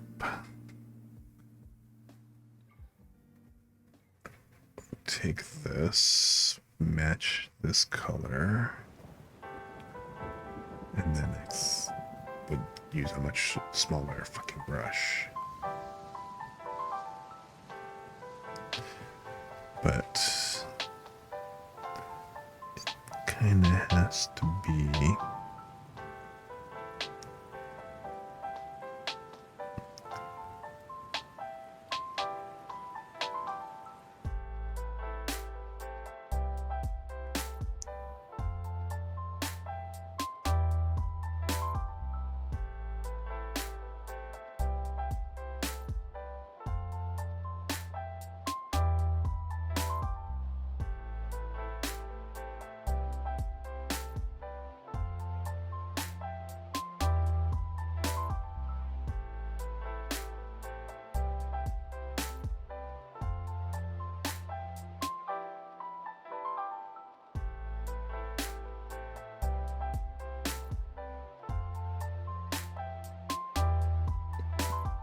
just a curve up here, I think.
Okay.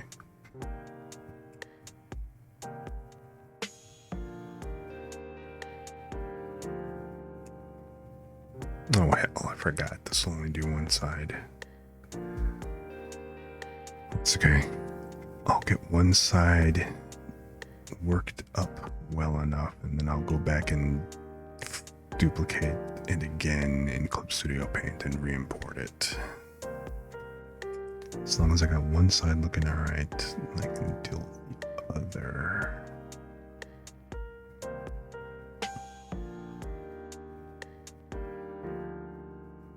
But I think that's actually not bad.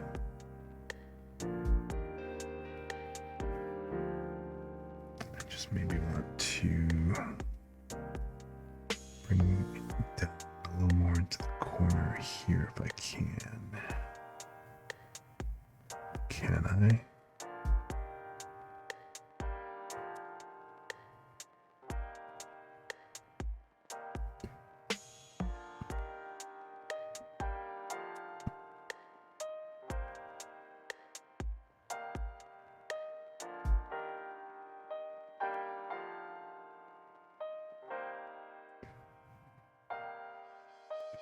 Good if I could get a little bit. Okay, maybe here. J, and I feel fine. Discovery Houston, press to ATO.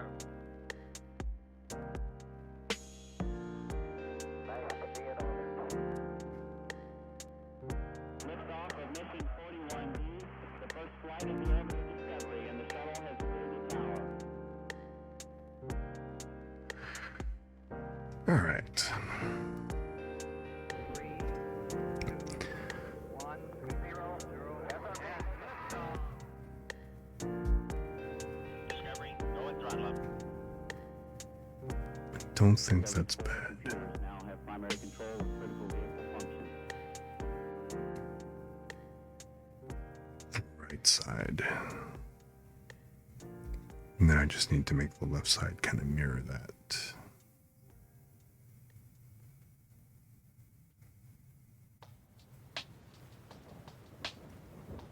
Because I don't really want to do that by hand again.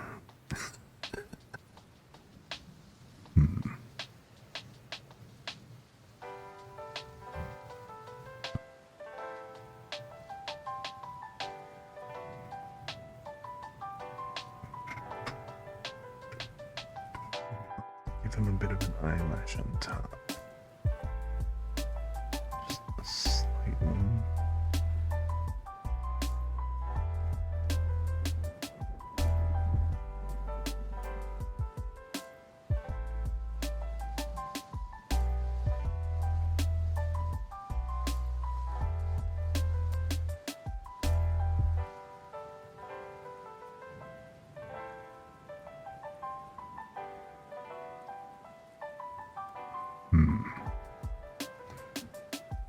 That's very subtle.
I think I'm just going to barely.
That's really all it needs. Um, Good question. I haven't looked outside yet. Why is it snowing by you already?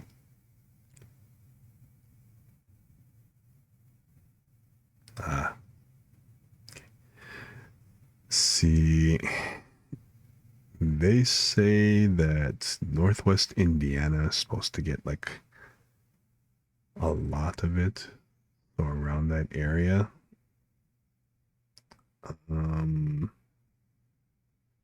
I don't know how far that's going to travel. I haven't actually looked at any of the weather reports, so I couldn't really tell you like exactly where it's supposed to go, but you know.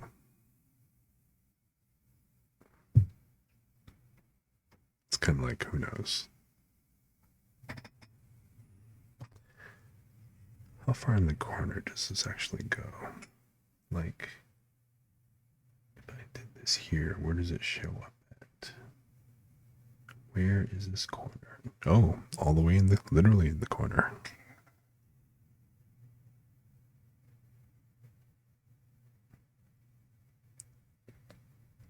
So really, if I wanted to draw a lower eye line, like one of these kind of deals, or actually let me do it over here. Like one of these, I guess I totally could do it. Or no, that's actually below the, so the bottom of this actually hits that, so that won't work. So where the hell does this go? Like here? Yeah, that's a little bit too close.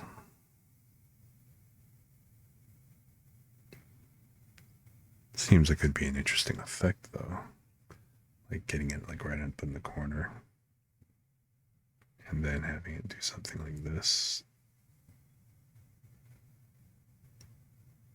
It would be one of those kind of trippy eyes. But nope.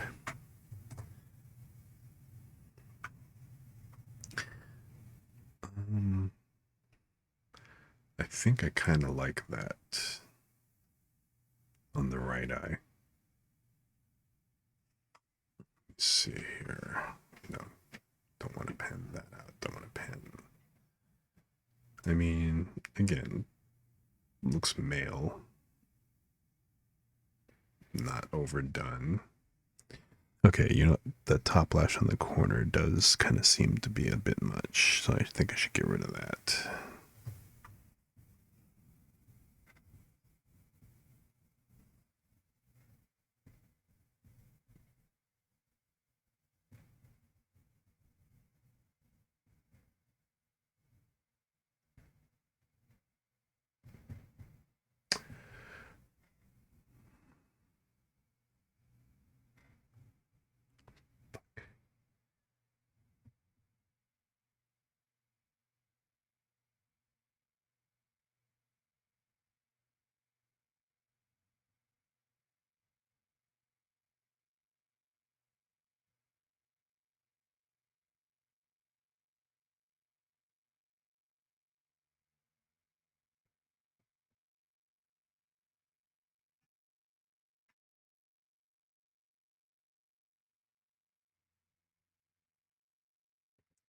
I can just make the brush a bit bigger.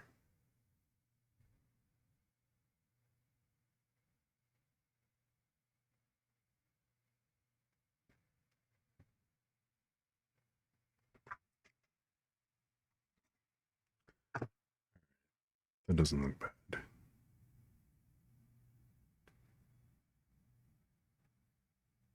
Oh. Didn't really realize that. Looking down and not through, but so you really see that bottom eye line when you're at the goofy angles. So I'm going to cut back on that.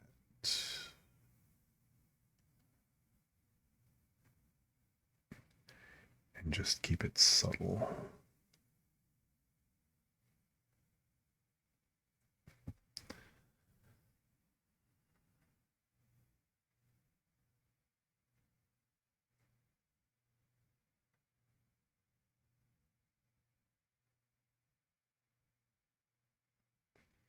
All right.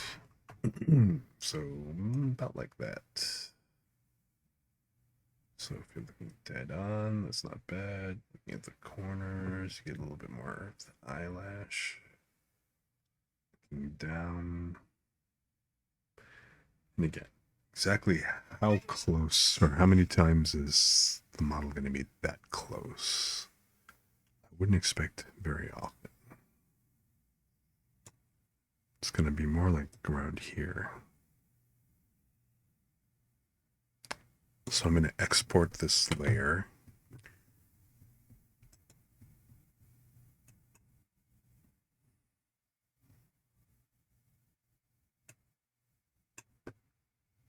And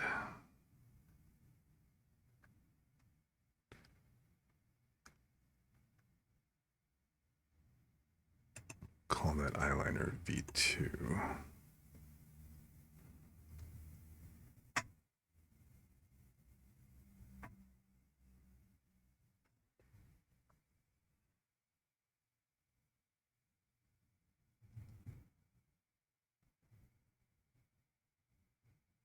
Hey, something's missing.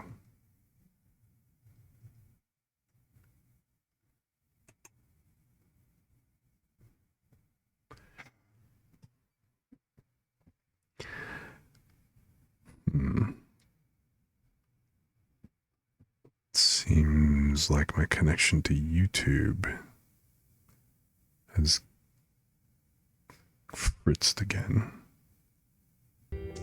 Up there it goes.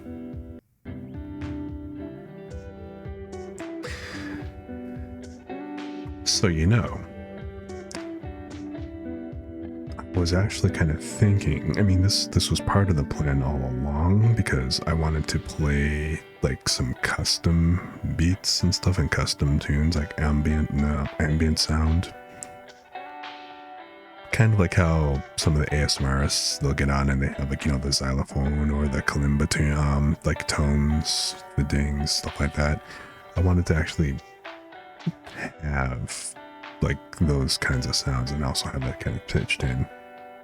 Of course, I also then realized that I need to actually, if I'm going to use MIDI to keep controlling the OBS, I'm going to need a separate MIDI controller or switch everything to keyboard, because I can't have the keyboard playing as an instrument and controlling OBS at the same time. Otherwise I'm going to wind up hitting like lower C and next thing you know, stream ends. But so I actually have an account on Udemy. I do have a subscription to Udemy, and I use that, like I said, I think I mentioned it before, but I use it for a lot of my other hobbies and work-related type stuff. Namely, one of the things I use it for, like, game dev and stuff, but part of the game dev has also been, like, creating game music and just music in general. So recently, the last few days, I actually switched from FL Studio to Ableton Live, because you can, in the Ableton Live demo version or whatever, you can actually save, as opposed to the FL Studio, you can't actually save the demo thing, which kind of blows.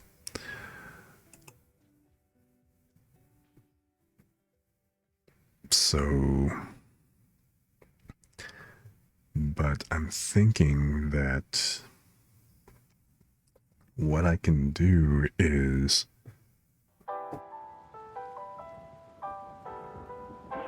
excuse me, what I was thinking that I could do is create my own lo-fi beats, which there's actually a few starter kits in the lo-fi that Ableton has, like, some, or no, not Ableton, but like a third party sound kit or whatever. I forgot how I got there, but because as part of like the whole looking into creating lo-fi tunes and lo-fi sounds and stuff, it's like, okay, that's how I found some of these starters. I'm like, all right, yeah, I can do this. So I'm actually thinking about, well, I mean, so obviously if I make my own sounds, I'm gonna throw them up on a YouTube channel and, you know, obviously have that and open that up for, you know, other streamers to use so that they have like, you know, something that's like DMCA safe. I mean, I'll still retain the copyright, so they can't like, you know, they can't just repackage it or something, but, you know, completely free to use for streamers. You know, don't have to worry about copyright, no copyright strikes, you know, DMCA safe, and just use it in streaming and in their videos. So if they want to make videos using the tracks, that's cool. If they want to like, you know, stream with it, so it's going to be perfectly safe for their VODs or whatever. Plus the whole thing is I want to use the thing. But also, if I have the tracks locally, then I don't have to worry about like YouTube cutting out and stuff. Image. So that's just one of many things that I've gotten going on that I've been considering, or that I'm playing with right now.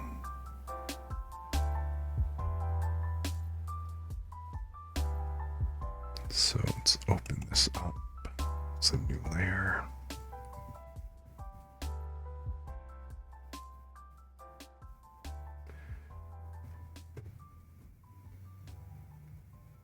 Yeah. And yeah, I mean, I don't know what kind of tracks you prefer to use and stuff, but you know, absolutely share the link with everybody and stuff that you know, if you want to take a look and have a listen and stuff. I'm going to throw out some experimental stuff.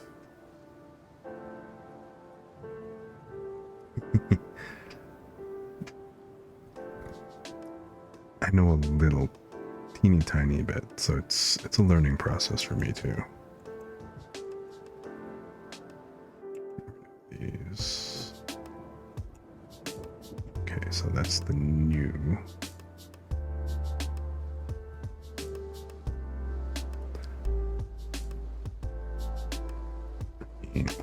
You look at it up close, it looks kind of scuffed.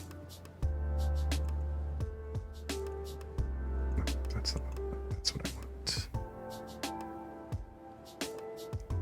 Can totally clean that line up a little tiny bit, I think.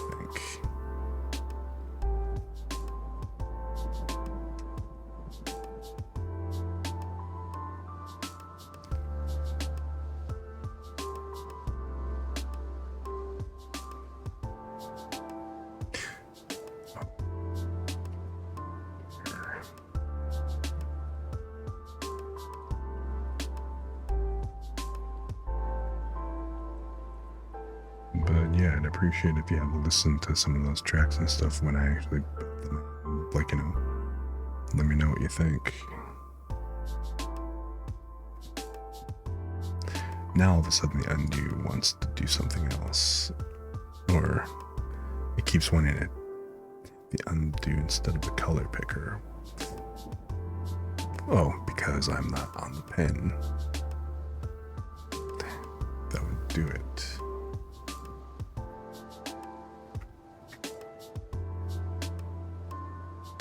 And I guess I have to duplicate this.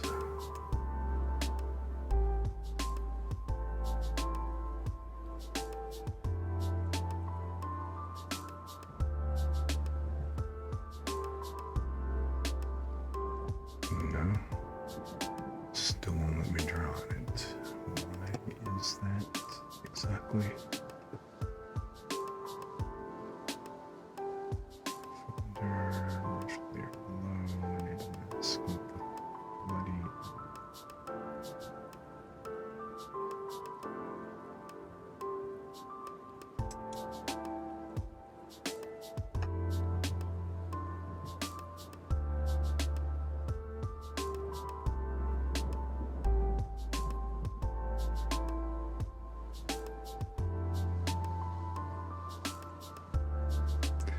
Is it because it's a file object?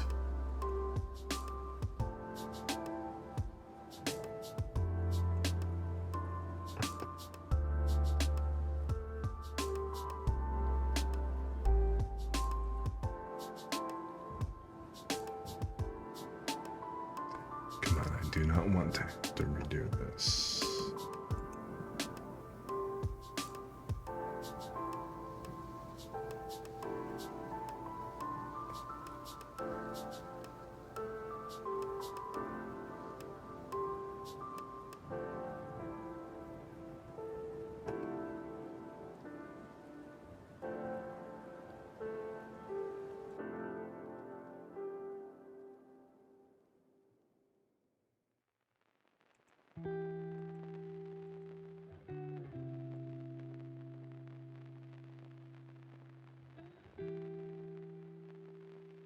It's because it's an image. It won't let me draw on the image, it seems.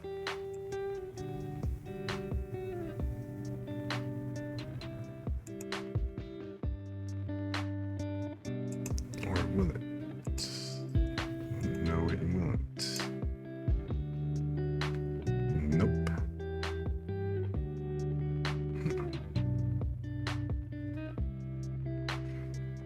But I think what I can do,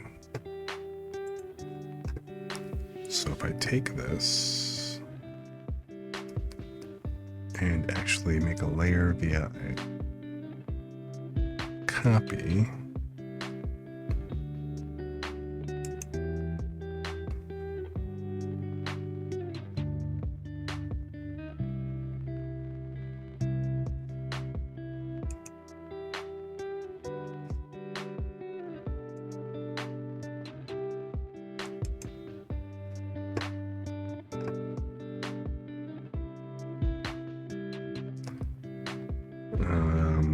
no, it's actually doing a mask. It's not really what I wanted.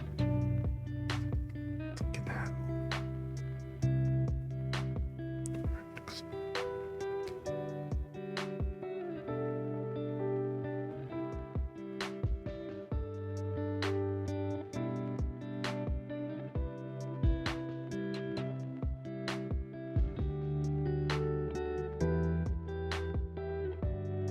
Shrink that down.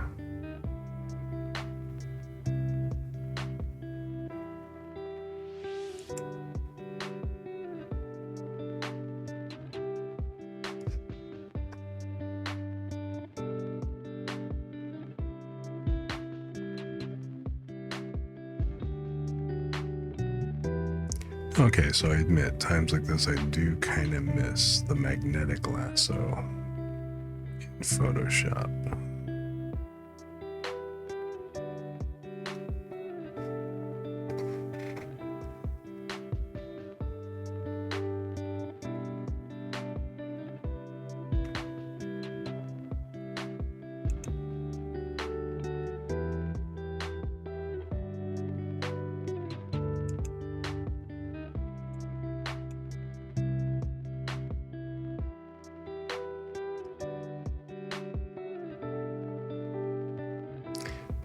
Yeah, that took too much.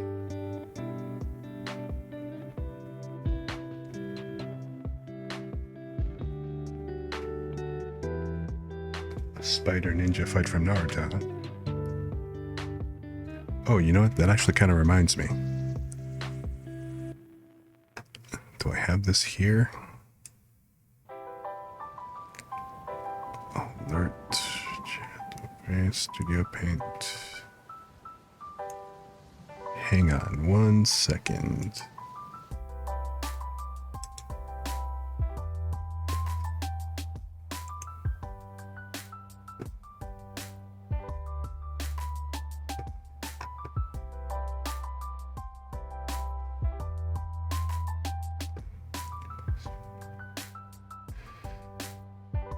So let me save the source.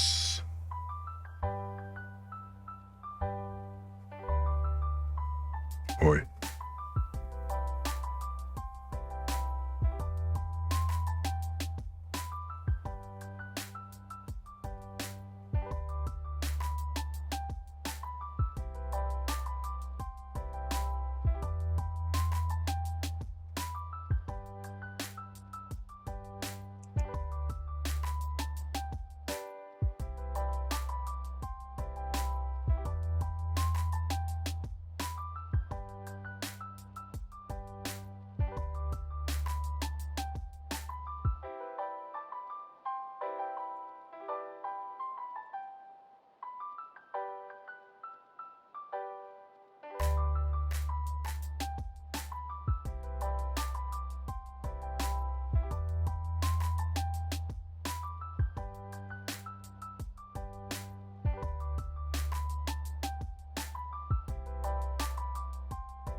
got that correct,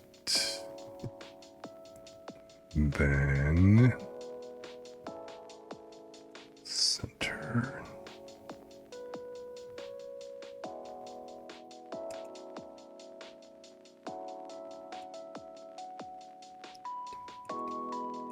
So if my calculations are correct on this,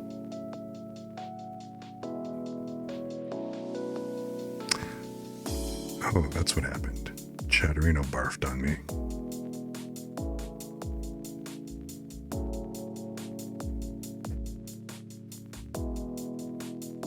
Could not take the pressure.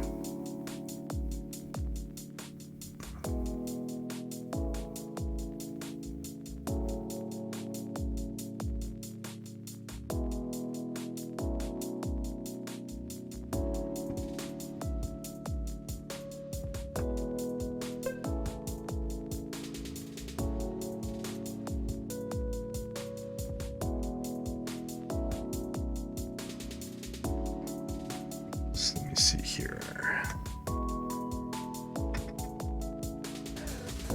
Hey, look at that.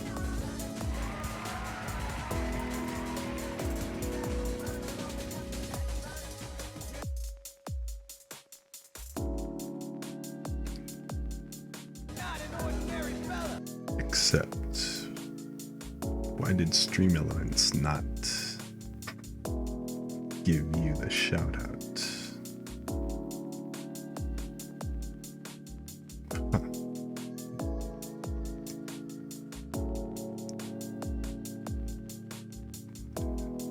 Of course.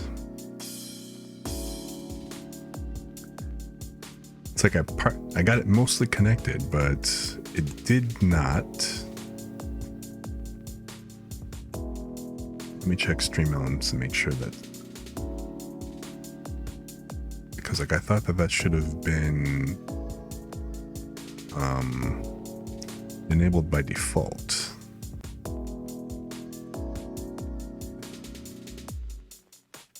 It probably skipped like crazy because of what I'm running. Between OBS, Clip Studio, Vroid Studio, and Chatterino, and the browser windows that I've got open, which I closed most of them down, except for obviously the ones that are currently in use. But yeah, even Stream Elements dashboard is taking forever to come up right now. So I am probably pretty damn close to margin as far as the memory that I got kind of in use. I am pretty sure that this is hitting the swap file like mad right now. But let me see.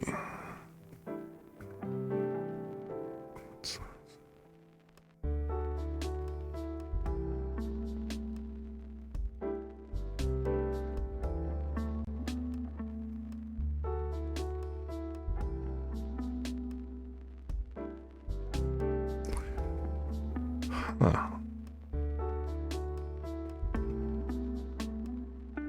I cannot believe that there isn't a default.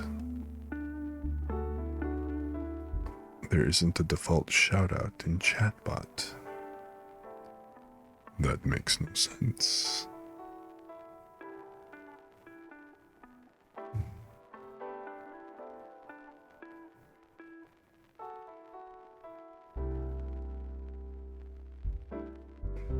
I am appalled.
When you do a shout out command,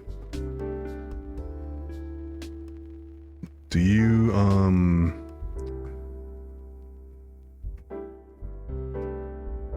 which bot responds to your shout out command? Is it the Stream Elements bot or is it Nightbot? Because it doesn't look like Stream Elements actually has the built-in shout out, and I could have sworn that I've watched other channels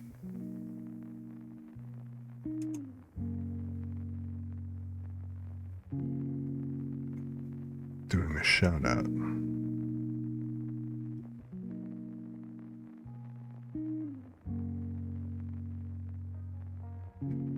I don't know why I'm looking at this channel, because I know she never does a shout out.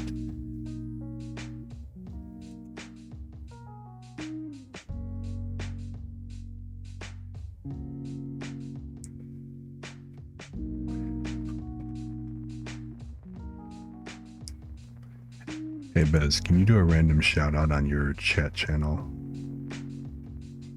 I want to see which one, which bot responds.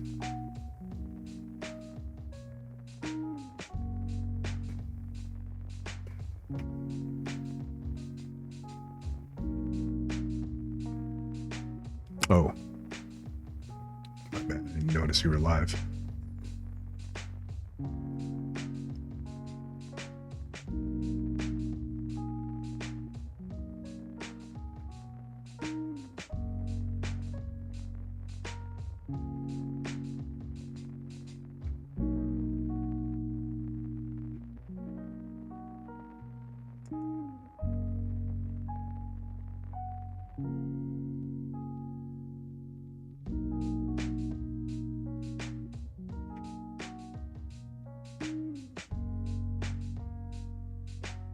Raid you right now, but I'm in the middle of it.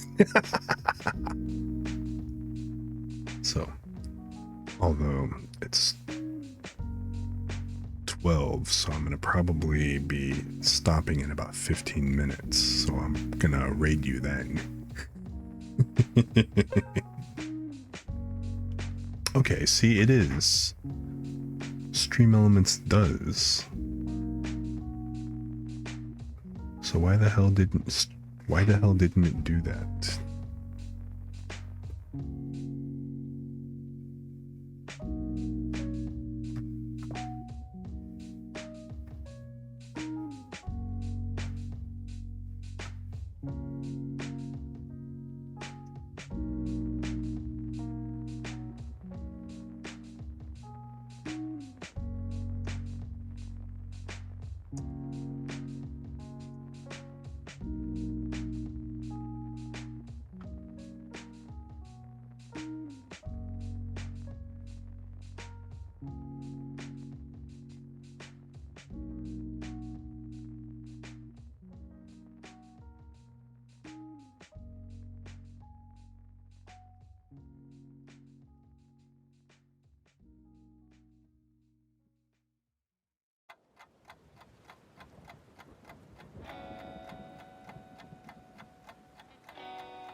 Oh, you know what?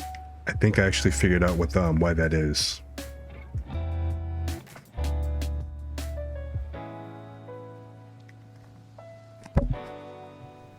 Darn it.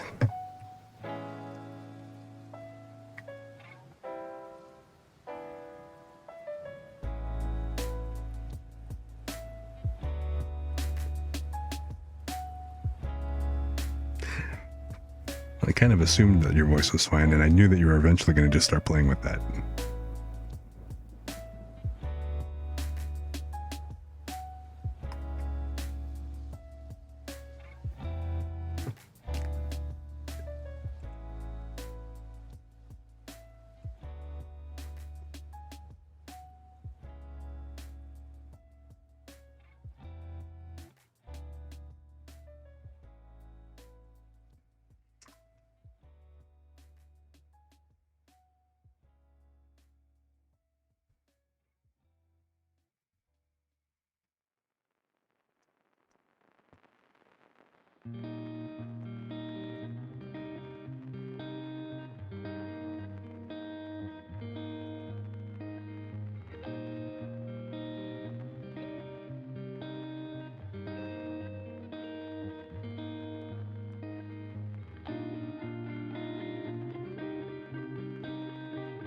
So, you know what I think it is? With the random clip player, you actually have to have clips. So if you don't actually have any clips, or I think even highlights in your stream, it won't play just like a random thing.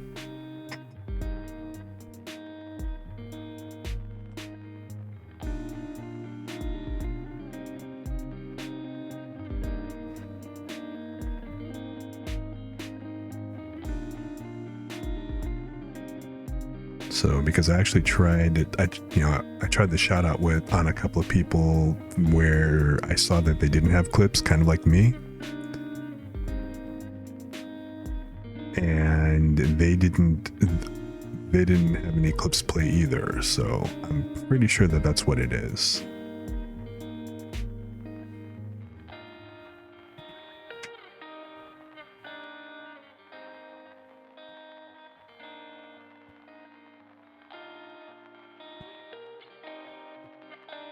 Because I don't think it generates clips. It's just going to go ahead and play any random clips in your channel. So if you've got any, then it'll play them.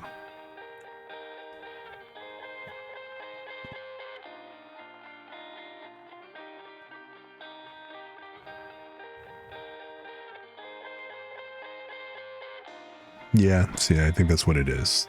Because somebody clipped you, that's where it's getting the clip from.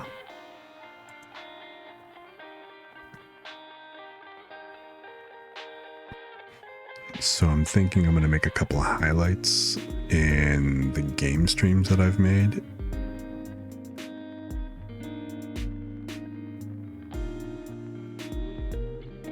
And then that should probably then have something to play when, like, that clip player tries to look for anything on my channels.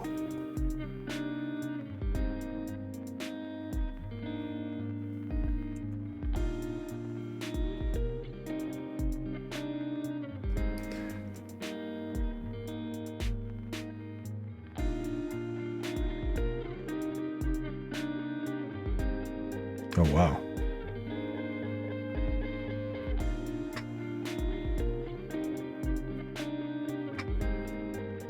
Yeah, you know what? Your stream hung on my secondary, it looks like.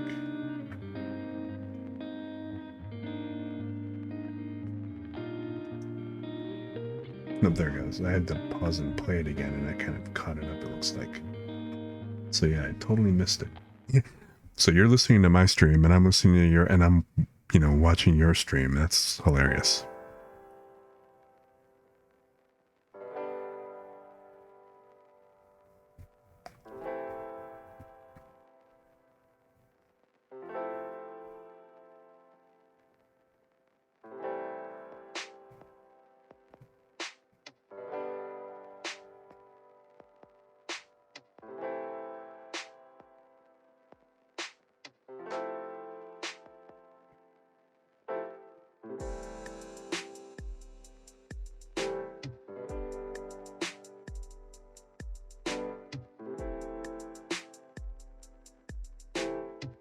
Yeah, same here. I mean, so did you actually add the shout out command to your to stream elements, because you have a custom message?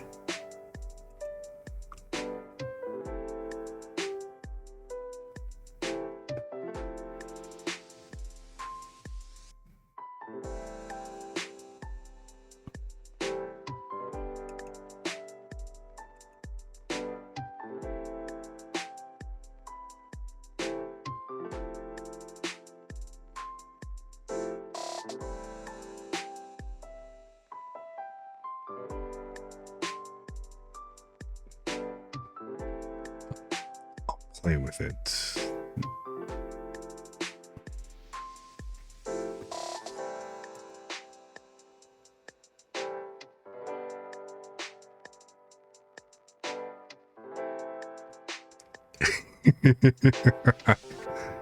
I know the feeling. It's like I'm trying not to respond to you talking on your stream on my stream. So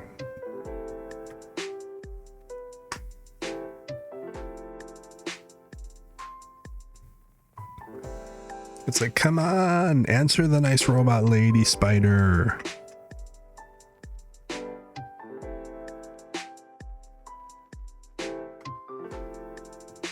Right.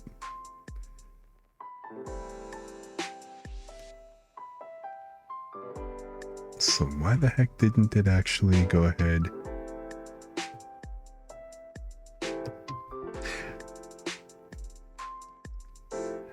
Yeah, it's funny. I'm watching your stream on a secondary computer. I've got Chatterino flipping back and forth between your chat and mine. And then of course I've got the stream manager running on my computer now.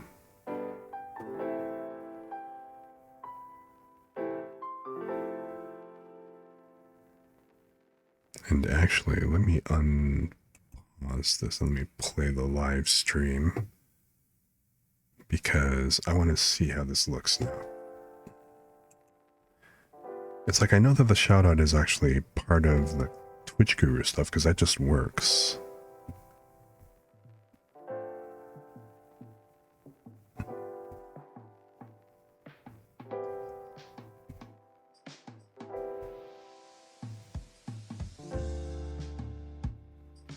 But if I do the shout out here, let's give Bez another shout out.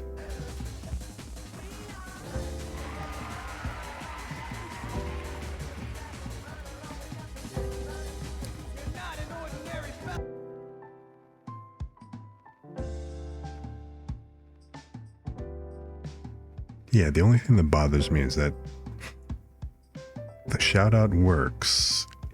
The clip manager handles it over on, from Twitch Guru, but Stream Elements doesn't respond to the shout out message.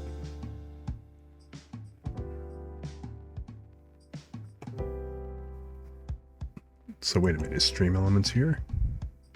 Yeah, Stream Elements should be here.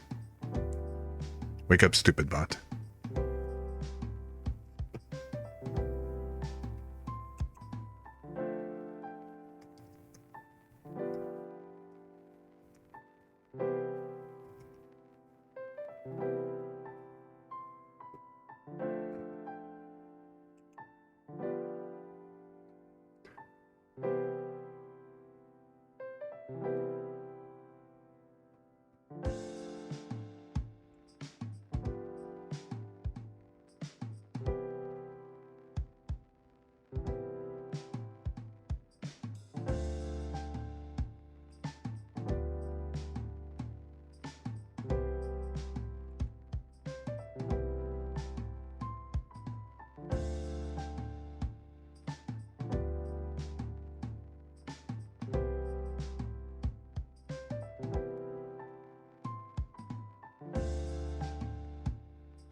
Yeah.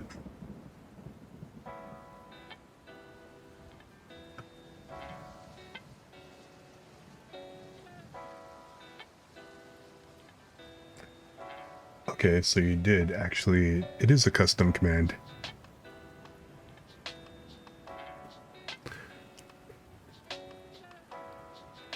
Yeah, hang on.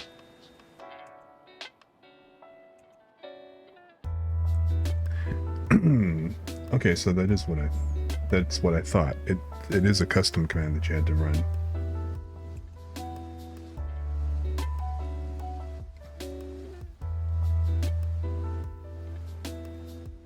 Right.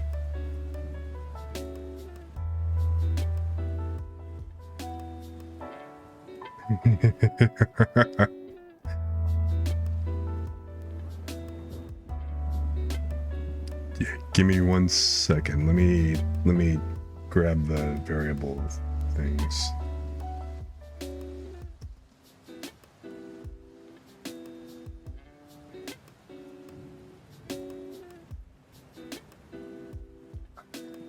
I can't quite see. It's a little blurry. Are those parentheses? Are they square brackets?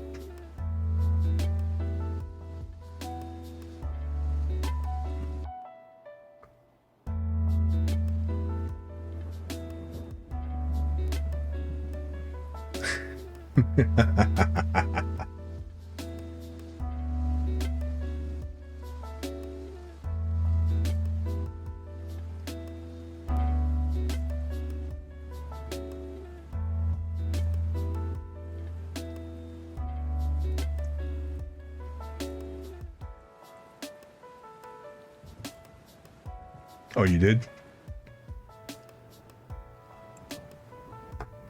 Okay, they're curly braces. That's exactly what I was trying to find. Okay, no, perfect.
I appreciate that.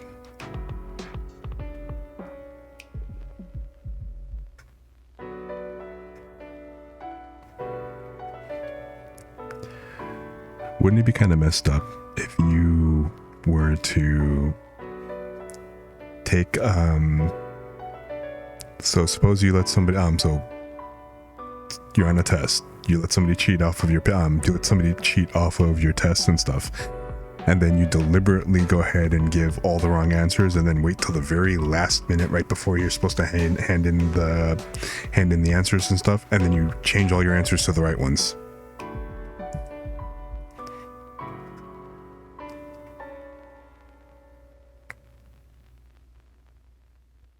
That would be a total dick move.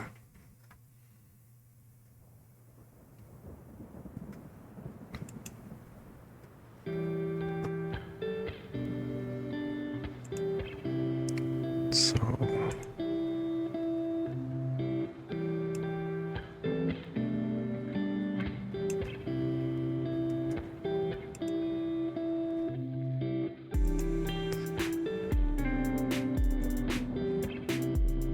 yeah, for us.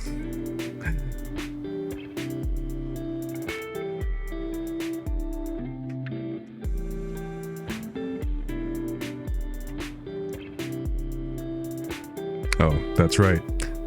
So if you really want to see what's going on with this conversation, you have to both watch, if you're watching the VOD later. Yeah, exactly. They're going to think that, okay, so you're actually having a conversation. Now you're really hearing the voices and answering them. No. If you really want the context and you really want to know what's going on, basically go check out the Bezalel Hafesius's stream.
You know, it actually...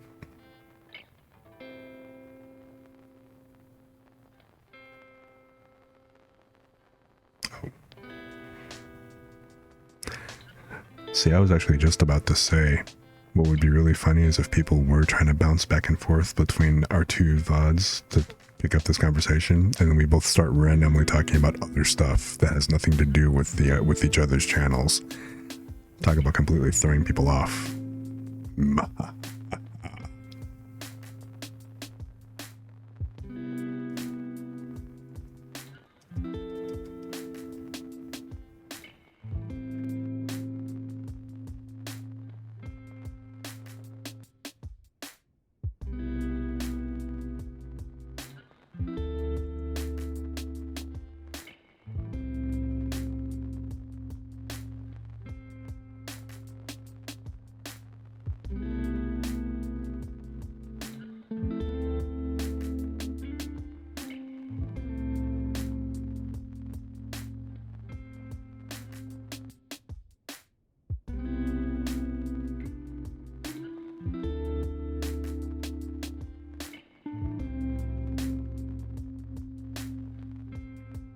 Okay, so what happened? Did my mob view quit?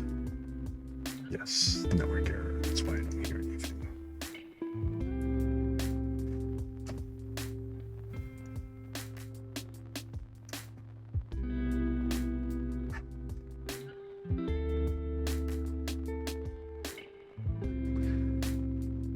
That is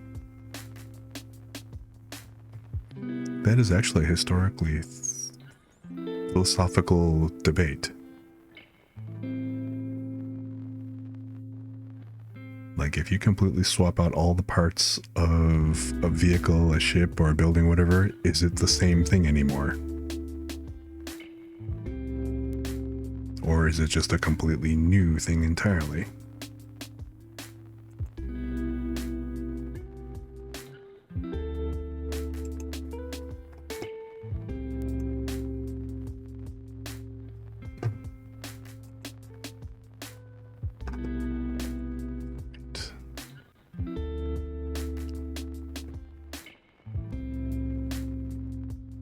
And let's see here.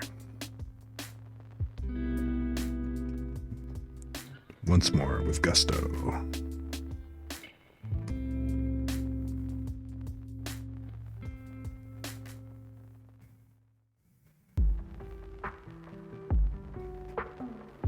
Yeah, I would think it's a new version too.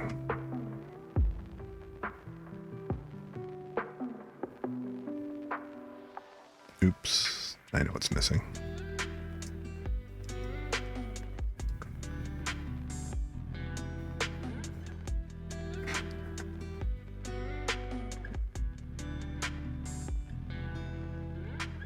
Well, you know, when they overhauled the Enterprise in Star Trek, it went from the NCC 1701 to NCC 1701-A on the movies. So, I mean, and that wasn't nearly replacing every part, so. Okay, let's try this now. Okay, see, now Stream Elements is doing what I expect.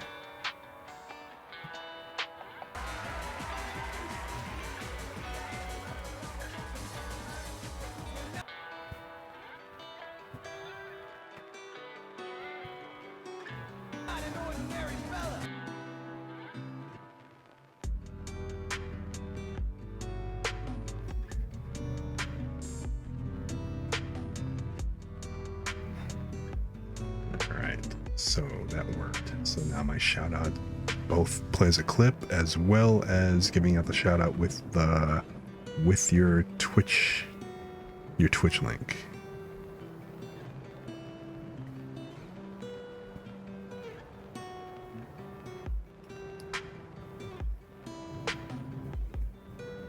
And I think what I'm going to do.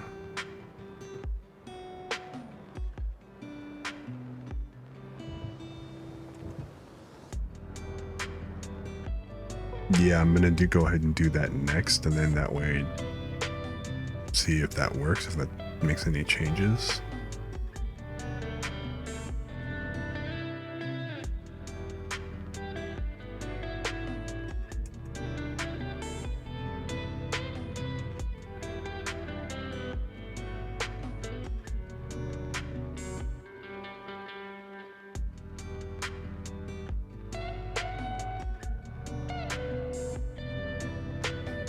So for anybody else who's actually watching this, VOD later,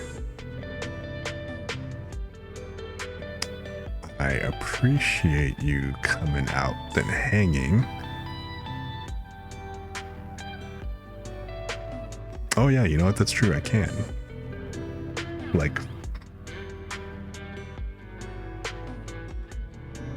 for example, one person in particular. Like I can,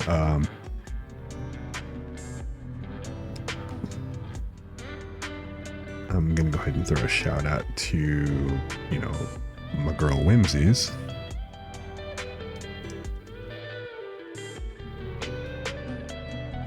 Not like she's gonna see this, but, you know, she did contribute quite a bit to the reason why I'm streaming now.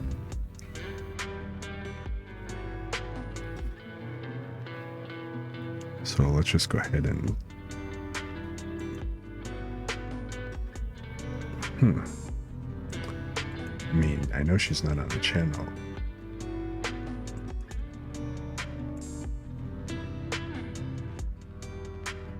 It doesn't like if I put the @ there, so let's try it without the @.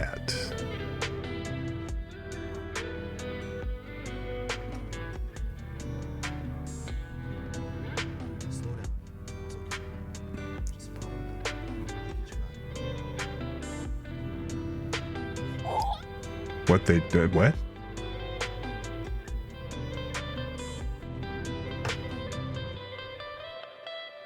Really?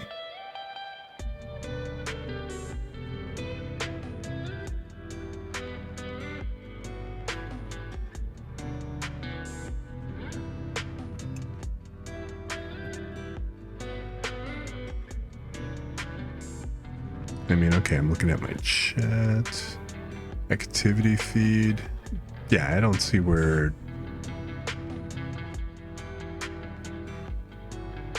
At least I didn't.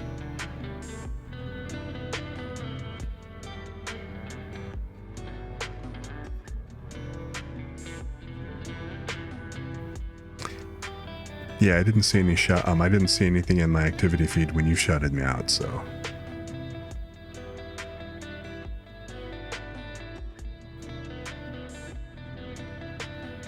Well, I don't have to worry about that. I know that I don't have nearly any activity feeds.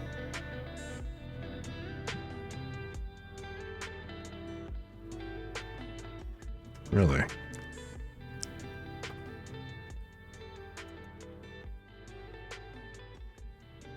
I mean, I see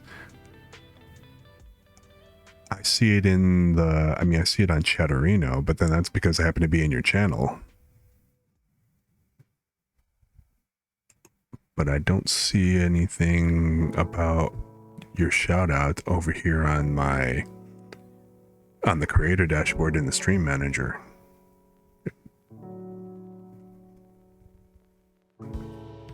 Really? So wait, did my shout out show up on yours?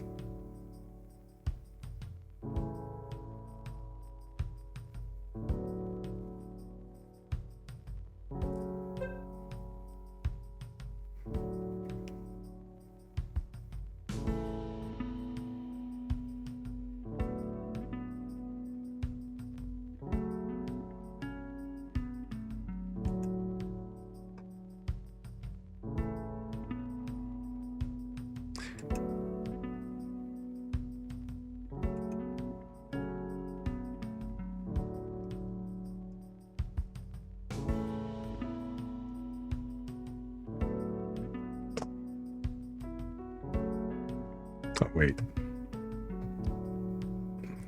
I just did the exact same thing you just did a second ago.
So did you?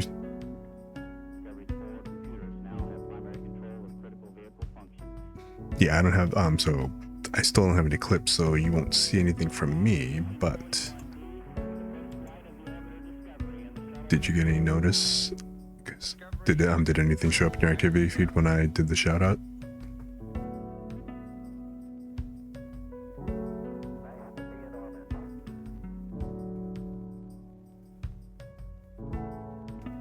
Yeah, that was on my secondary computer, which is a bit of a potato.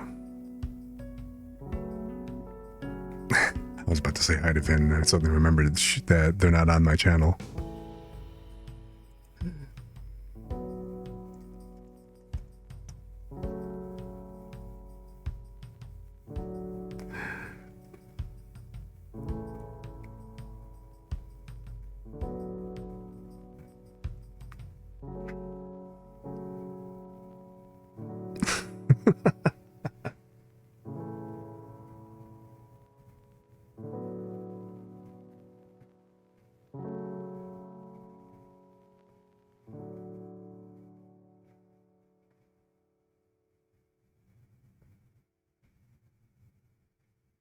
Oh, hey. Oh, no. I was just asking if you had... Oh, wait. Hey, Vin. How's it going?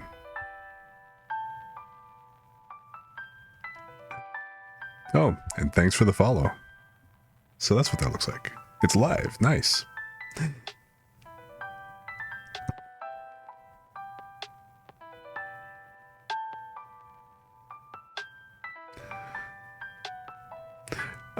I was actually working on my Vroid model. here, let me switch over to Vroid Studio so you can kind of get a quick peek.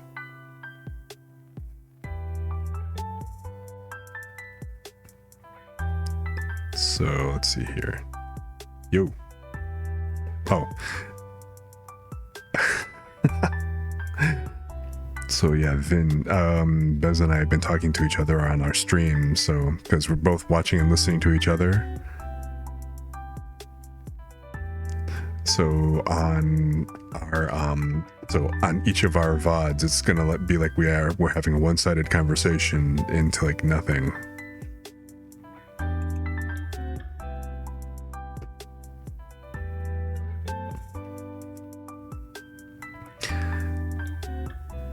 But this is the Vroid that I am working on at the moment. So I gotta pull the other headphones off, but because I'm also monitoring myself on my stream, so actually let me just turn that down, because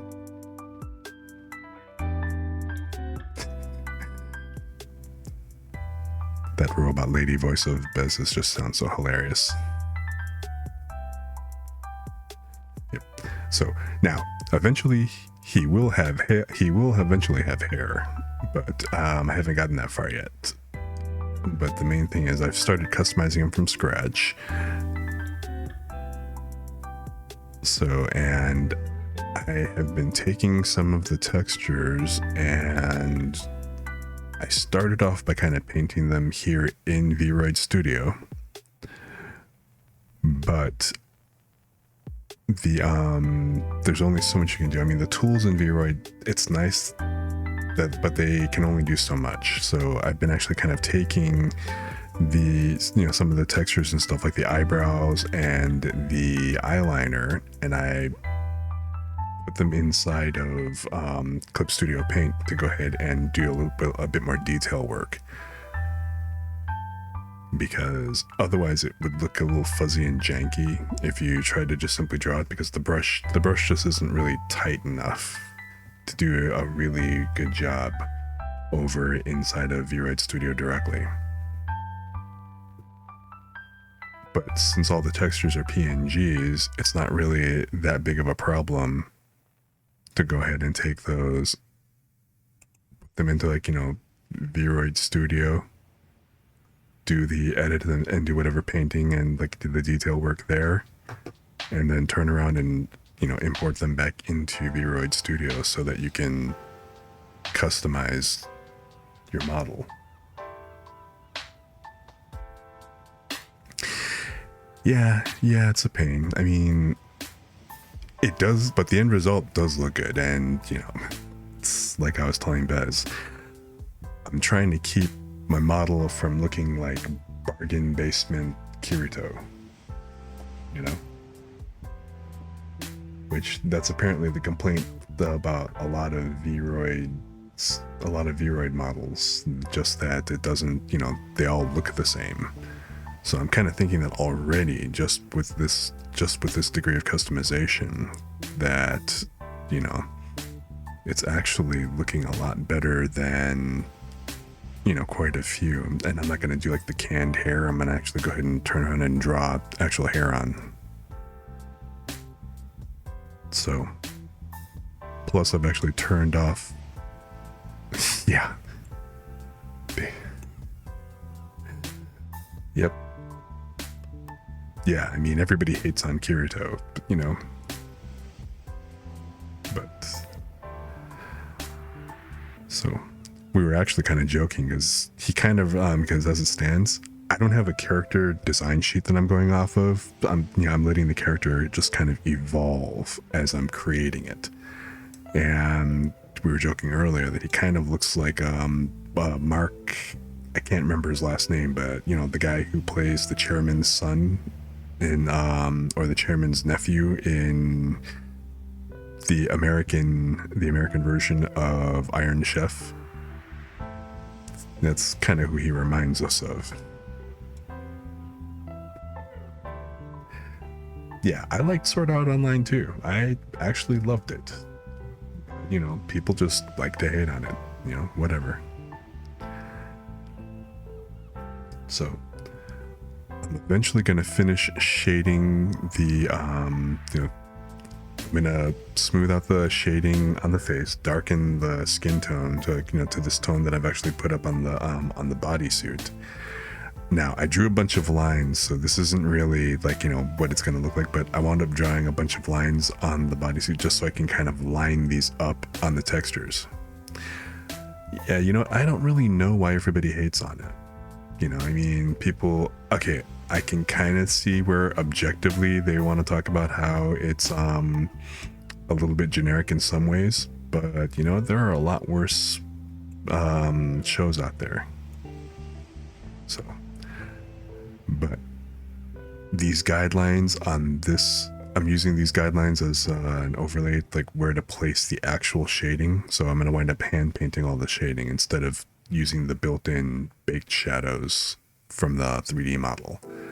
So I just wanted to, I made a bunch of reference lines so I can see where everything lines up on stuff. So this is what I'm going to be working on for a little bit, getting everything all kind of put together, cleaned up, and then put clothes on them so that you never see any of this detail. Go figure.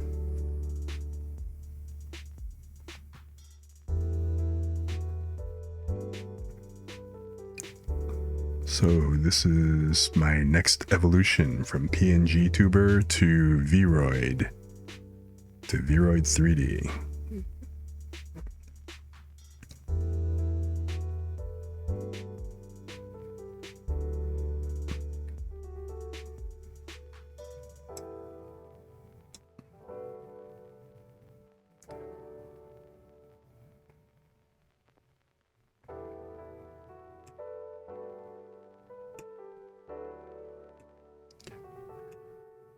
But let's see, I had actually planned on stopping at about at around midnight or so. So what I'm gonna go ahead and do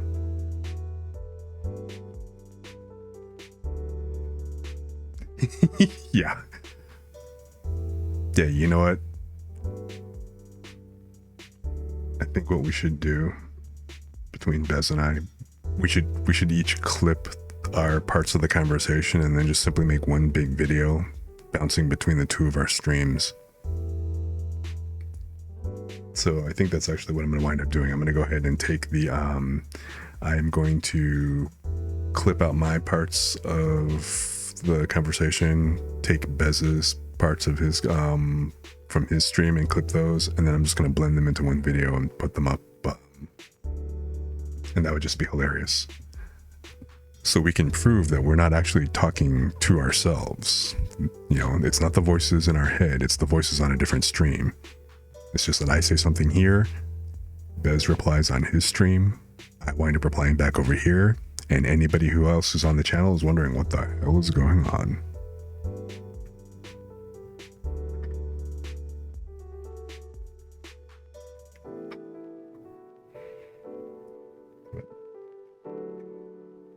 And hey, Sloane, how you doing?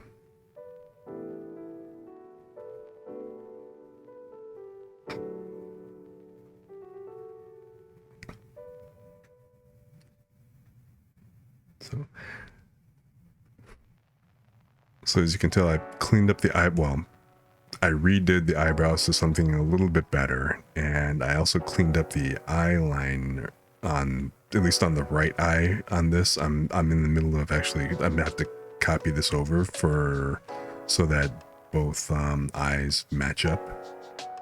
So I'm gonna wind up using the right eye liner on this and then just copying that over to the left eye so that they match up. But I'm gonna clean it up a little bit more in Clip Studio Paint. Yeah, I kind of like it a little bit more. It looks better than the anime kind of like straight line painted type brows, I think. So like, I mean, I think you saw earlier when on another stream when I was like last working on this.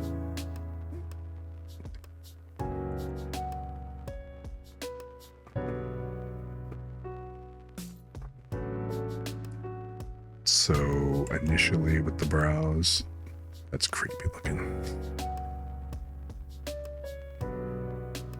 But so with the initial design, I mean, that would look okay if this were just completely cell shaded. Which, if I do a cell shaded version of the character, I think the flat brows would be okay.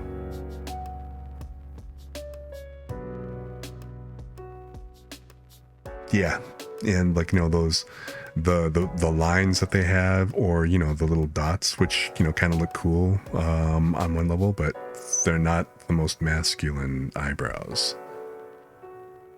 So I was going for something a little bit more masculine. But again, this was just too clean and straight. Well, not really straight, but just too clean and flat.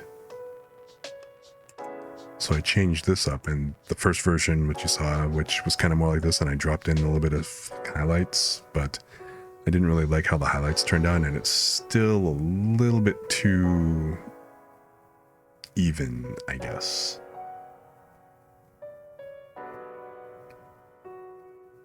So I decided to just go ahead and do them one more time, and, you know, kind of made it a little bit bushier, made him look more like an uncle. You know, more like a G-son. And so that's where I kind of came up with this, and it's like, yeah, okay. So yeah, a little bit bushier, a little bit more, I mean, still fairly clean, but then also, you know, got a little bit more texture to it.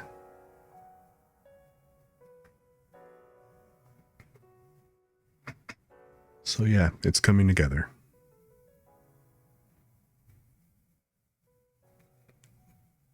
So by next stream, I'm gonna wind up having the eyeliner done. I'm not gonna do eyelashes, and I'm just gonna stick with this, you know, with just this eyeline. But I'm gonna wind up having to darken it a bit, because I'm gonna use the actual color like on the body here, just because, you know, I want a little bit more of a tan. Going a bit more for the, you know, the I Knew Pacific Islander look. You know, gotta flex the Samoan Filipino.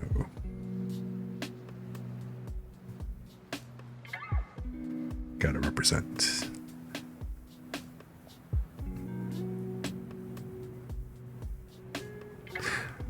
So that's the progress so far. Ignore like all the reference notes or reference lines that I put all over the bodysuit for now.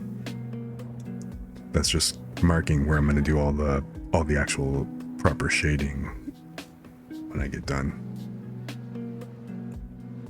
But yeah, I mean, it's coming together, and I like how he looks. But every time I look at him now, I can't help but think, "Ay, Kazim."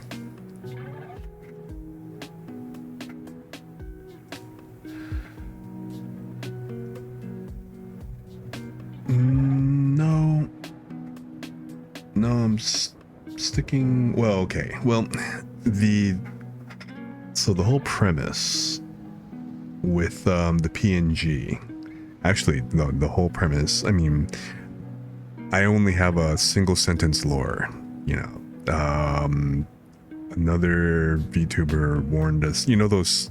You may have heard of those mystery stairs in the middle of forest that just go up to nowhere.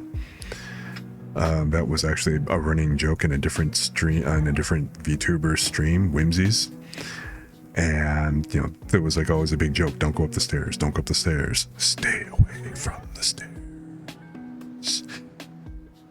And so my joke is that I ignored her, went up the stairs, and got isekai'd into the VTuber world.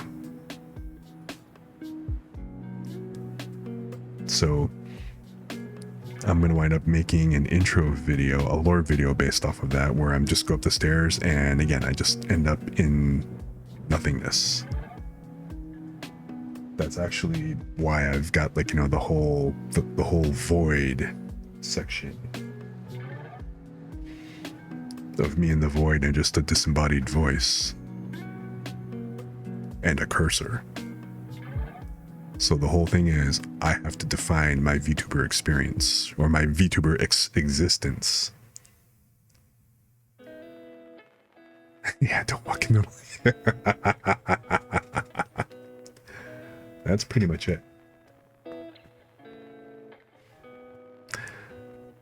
So my first corporal experience in becoming anything, so, except, you know, anything more than just a disembodied voice, was to go ahead and create a PNG tuber. And that's the whole idea behind, you know, the quickie drawing that I whipped out to become, to basically get a PNG tuber running.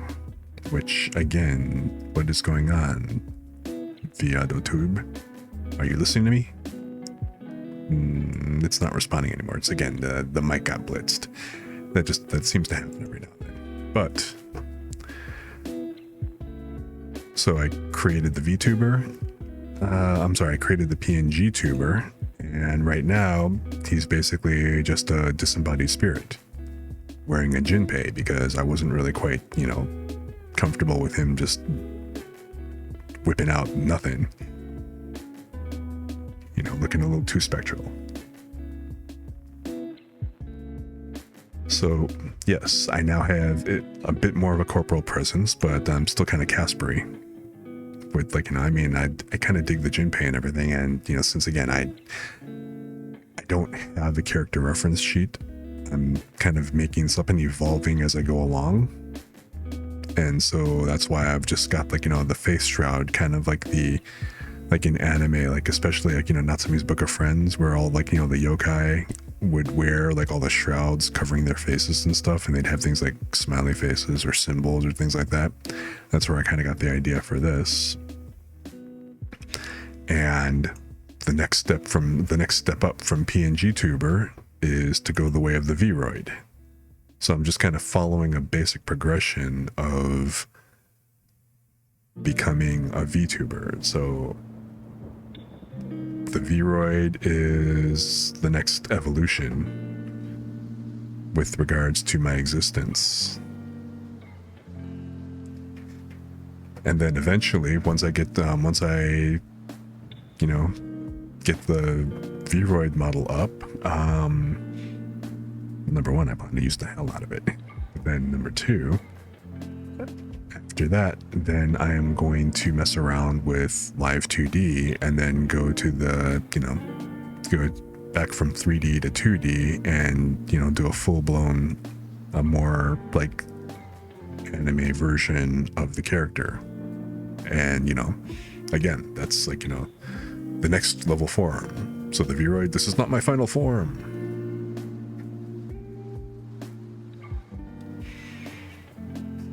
So eventually I'll have a live 2D model based off of the look and of the character that I've defined and established as I go through all these steps. That's the idea anyway. So we'll see how the execution actually plays out.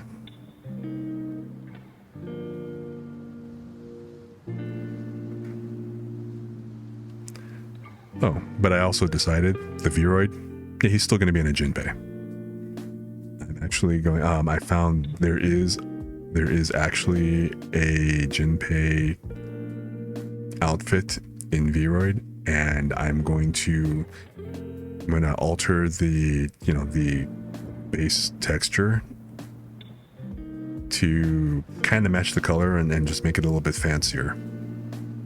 So that's the plan.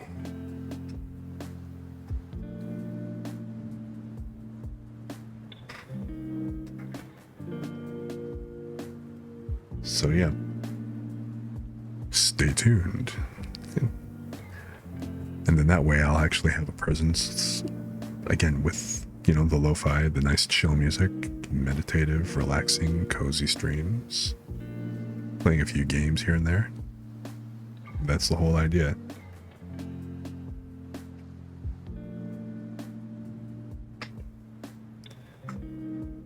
So, that all said, like I said, I am actually about to go ahead and head out. It is, I've been on for about 4 hours now, just about, I think.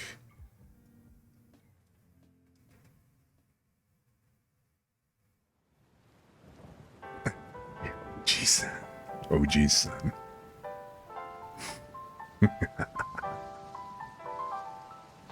Yes, uncle in the VTubing world.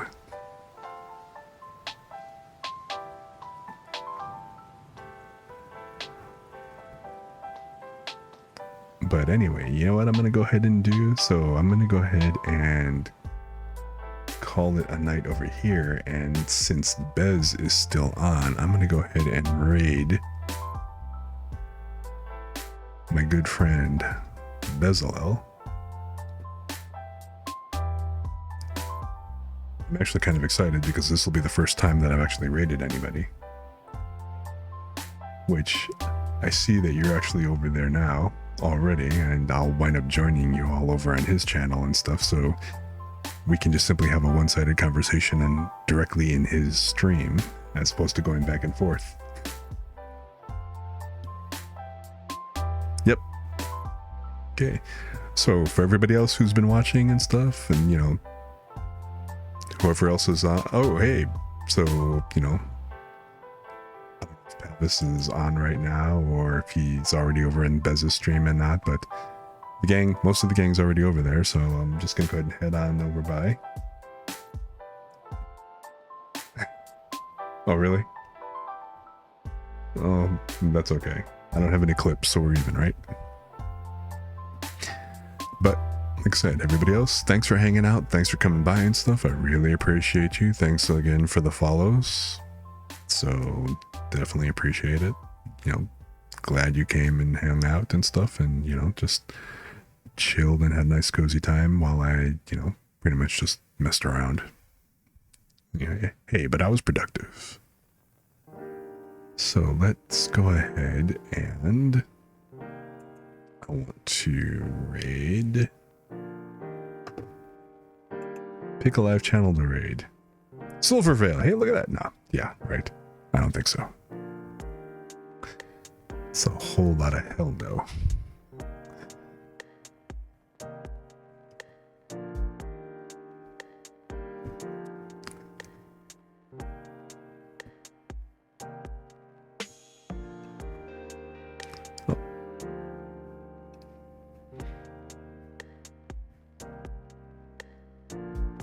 You know what?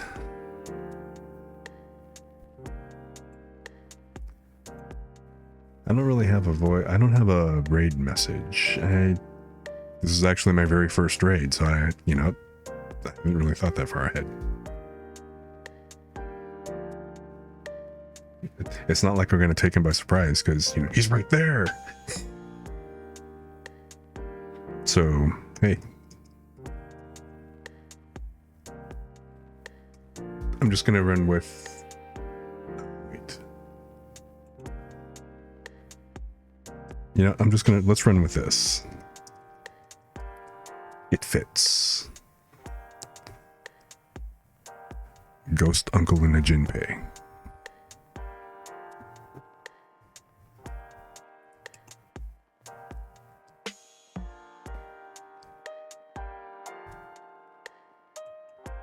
So let's go ahead and continue.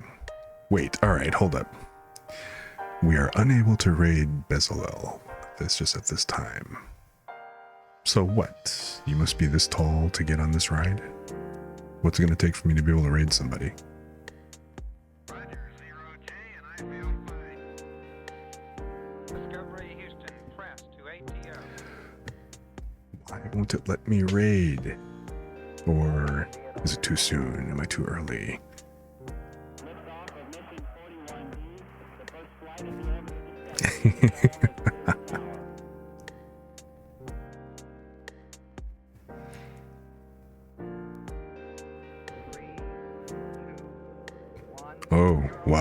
Look, Kurisu. What a surprise. Didn't expect to see you here. Wow. Yay. Discovery's 4 computers now have primary control of critical vehicle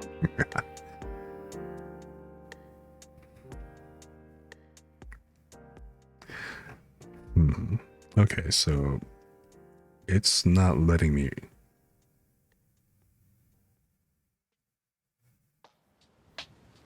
It just threw up a message saying we are unable to raid. So, I mean, do you see a countdown? Because I don't think it actually initiated.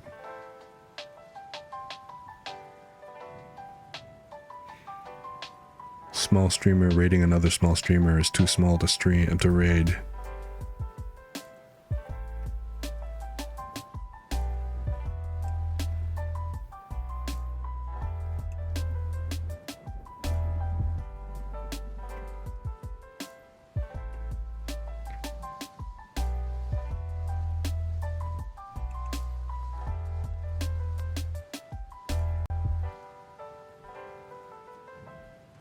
Let's try this one more time. Channel preview. Start raid. I mean, I don't think so.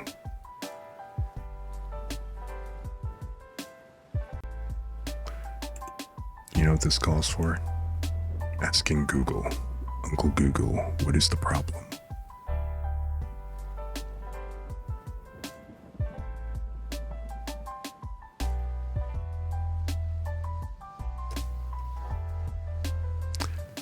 Come on.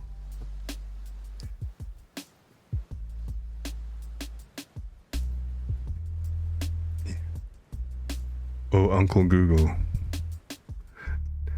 impart upon us your wisdom.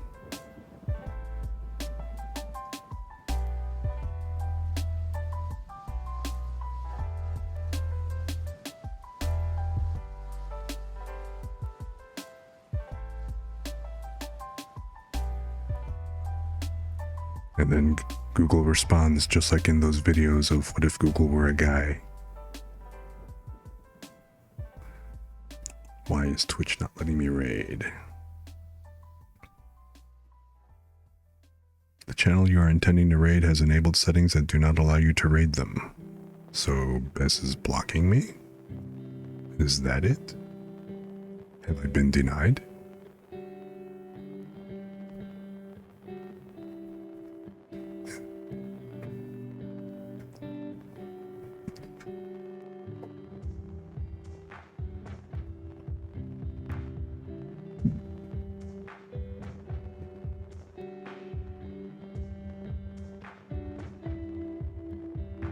I can't imagine that Bez actually has limits on who can actually raid him. Short of them actually being real people and not bots.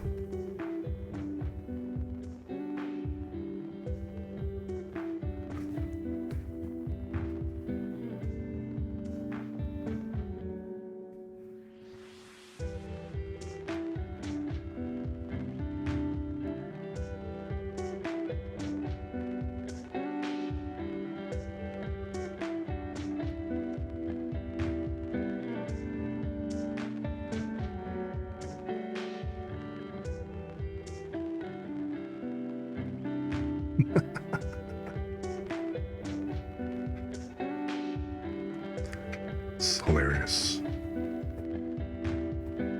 It's like in that one movie, Let Me In.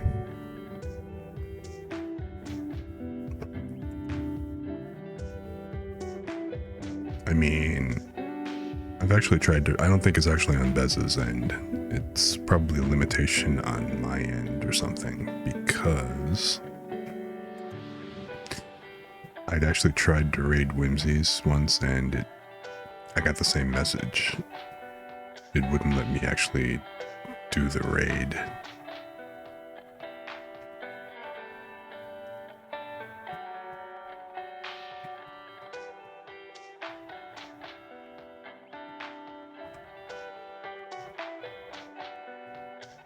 I am holding, you know, I can hear you. I'm still listening to your stream, dude.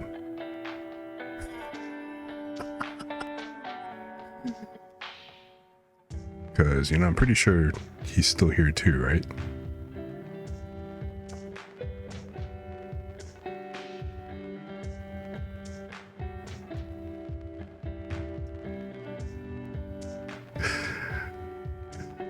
It's like, yeah, he's talking and everything's like, I can hear you.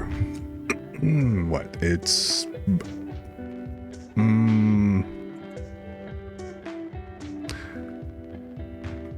not exactly that old. Probably like July, August, I think. So right around the 6-month mark.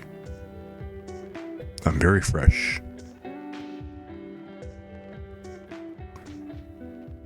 You trying to say that I haven't ripened yet? I need to ferment more? I mean, age?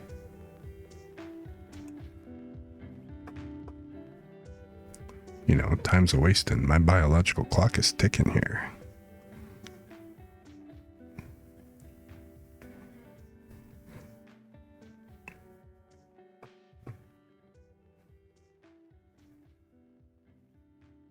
Okay, yeah, I'm at least 30 days old. And you know what? I've actually been streaming for longer than 30 days.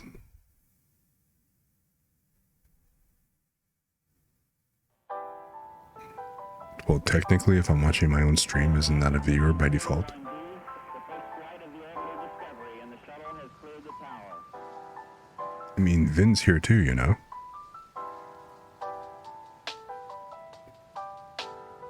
Every 4 computers now You know, we're trying to invade. critical vehicle function. The two of us. Storming your channel. I'm gonna go ahead and try raiding again.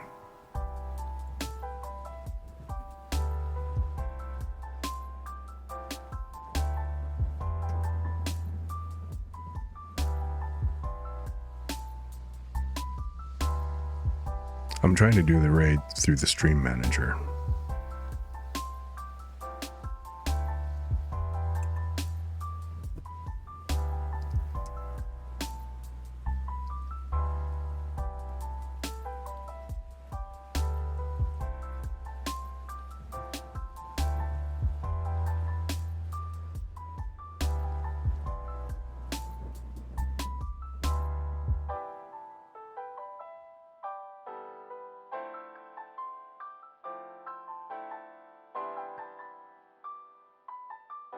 Does this work as a chat? No, it doesn't actually work as a chat message. So,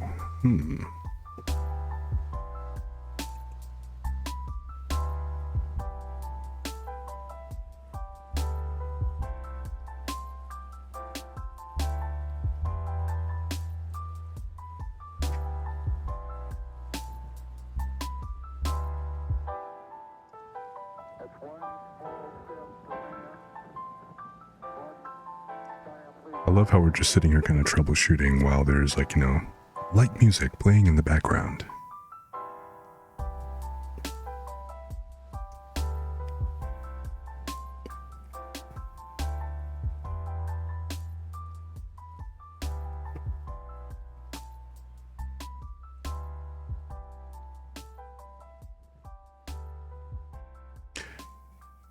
Yeah, I mean, I've seen some of those raid settings before.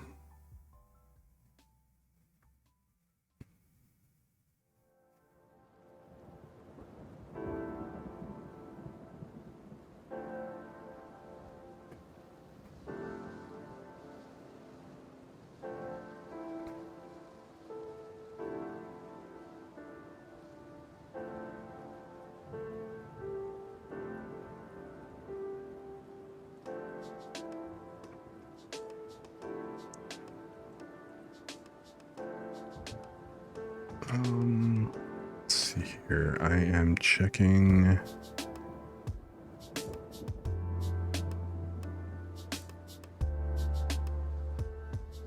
Begins countdown to the raid. I do not see this.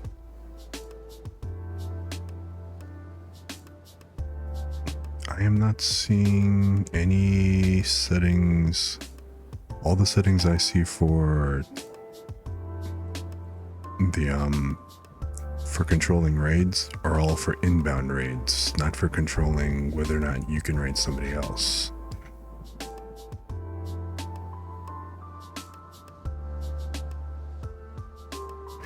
I've only tried raiding one other person, and that didn't go through either. So that's why, I mean, the problem's got to be on my end somewhere.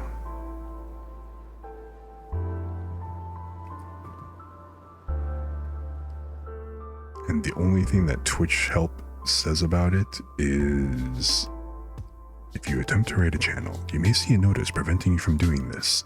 The channel you are intending to raid has enabled settings that do not allow you to raid them.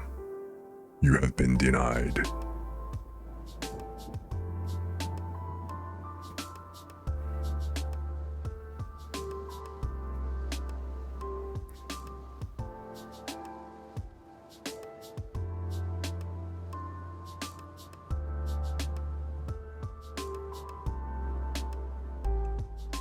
Okay.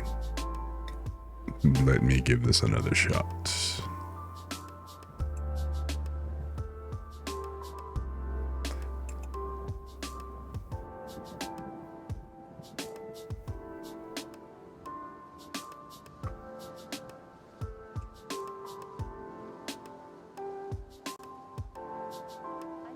I mean,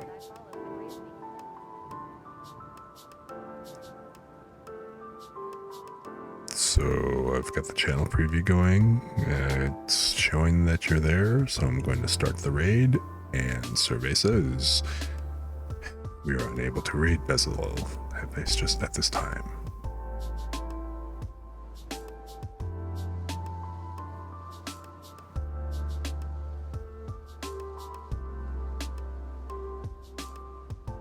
Well, damn.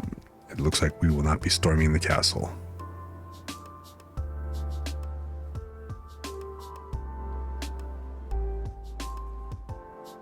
So, I guess put away all the hoppity horses, stow the whipped cream for later, and let's just do something about those popsicle sticks. I don't know. Well, I guess this is just, we'll have to do it the old-fashioned way, and I'll just have to end stream and we walk over there.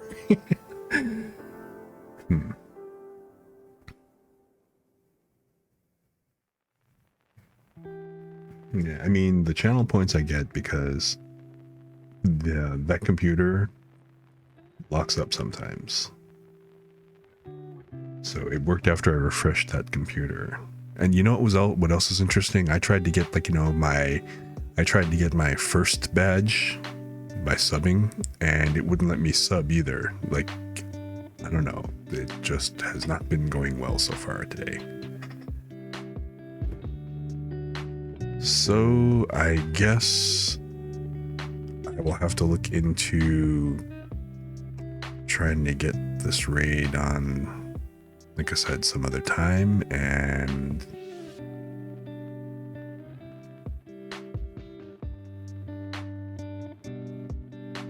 I guess we'll just have to mosey on over there the old-fashioned way. So I'm still going to go ahead and get on your channel later, Bez, and I'm just going to do ghost raid anyway. So I'm going to post a raid message even though I didn't raid. So there.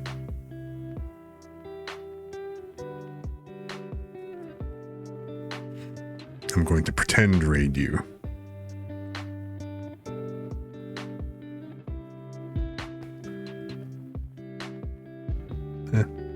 No big.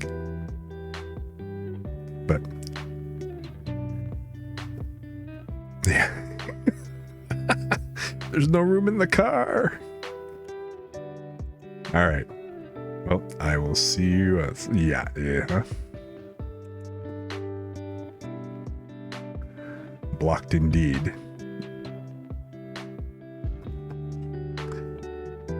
Okay, then I guess I will see you all over there. So again, thanks for stopping by, much appreciated. And oh hey, I'm up to 10 followers. Wow, that's awesome. So cool deal. affiliate, here I come. All right. See you guys over at Bez's. See you in the web. I'll talk to you soon.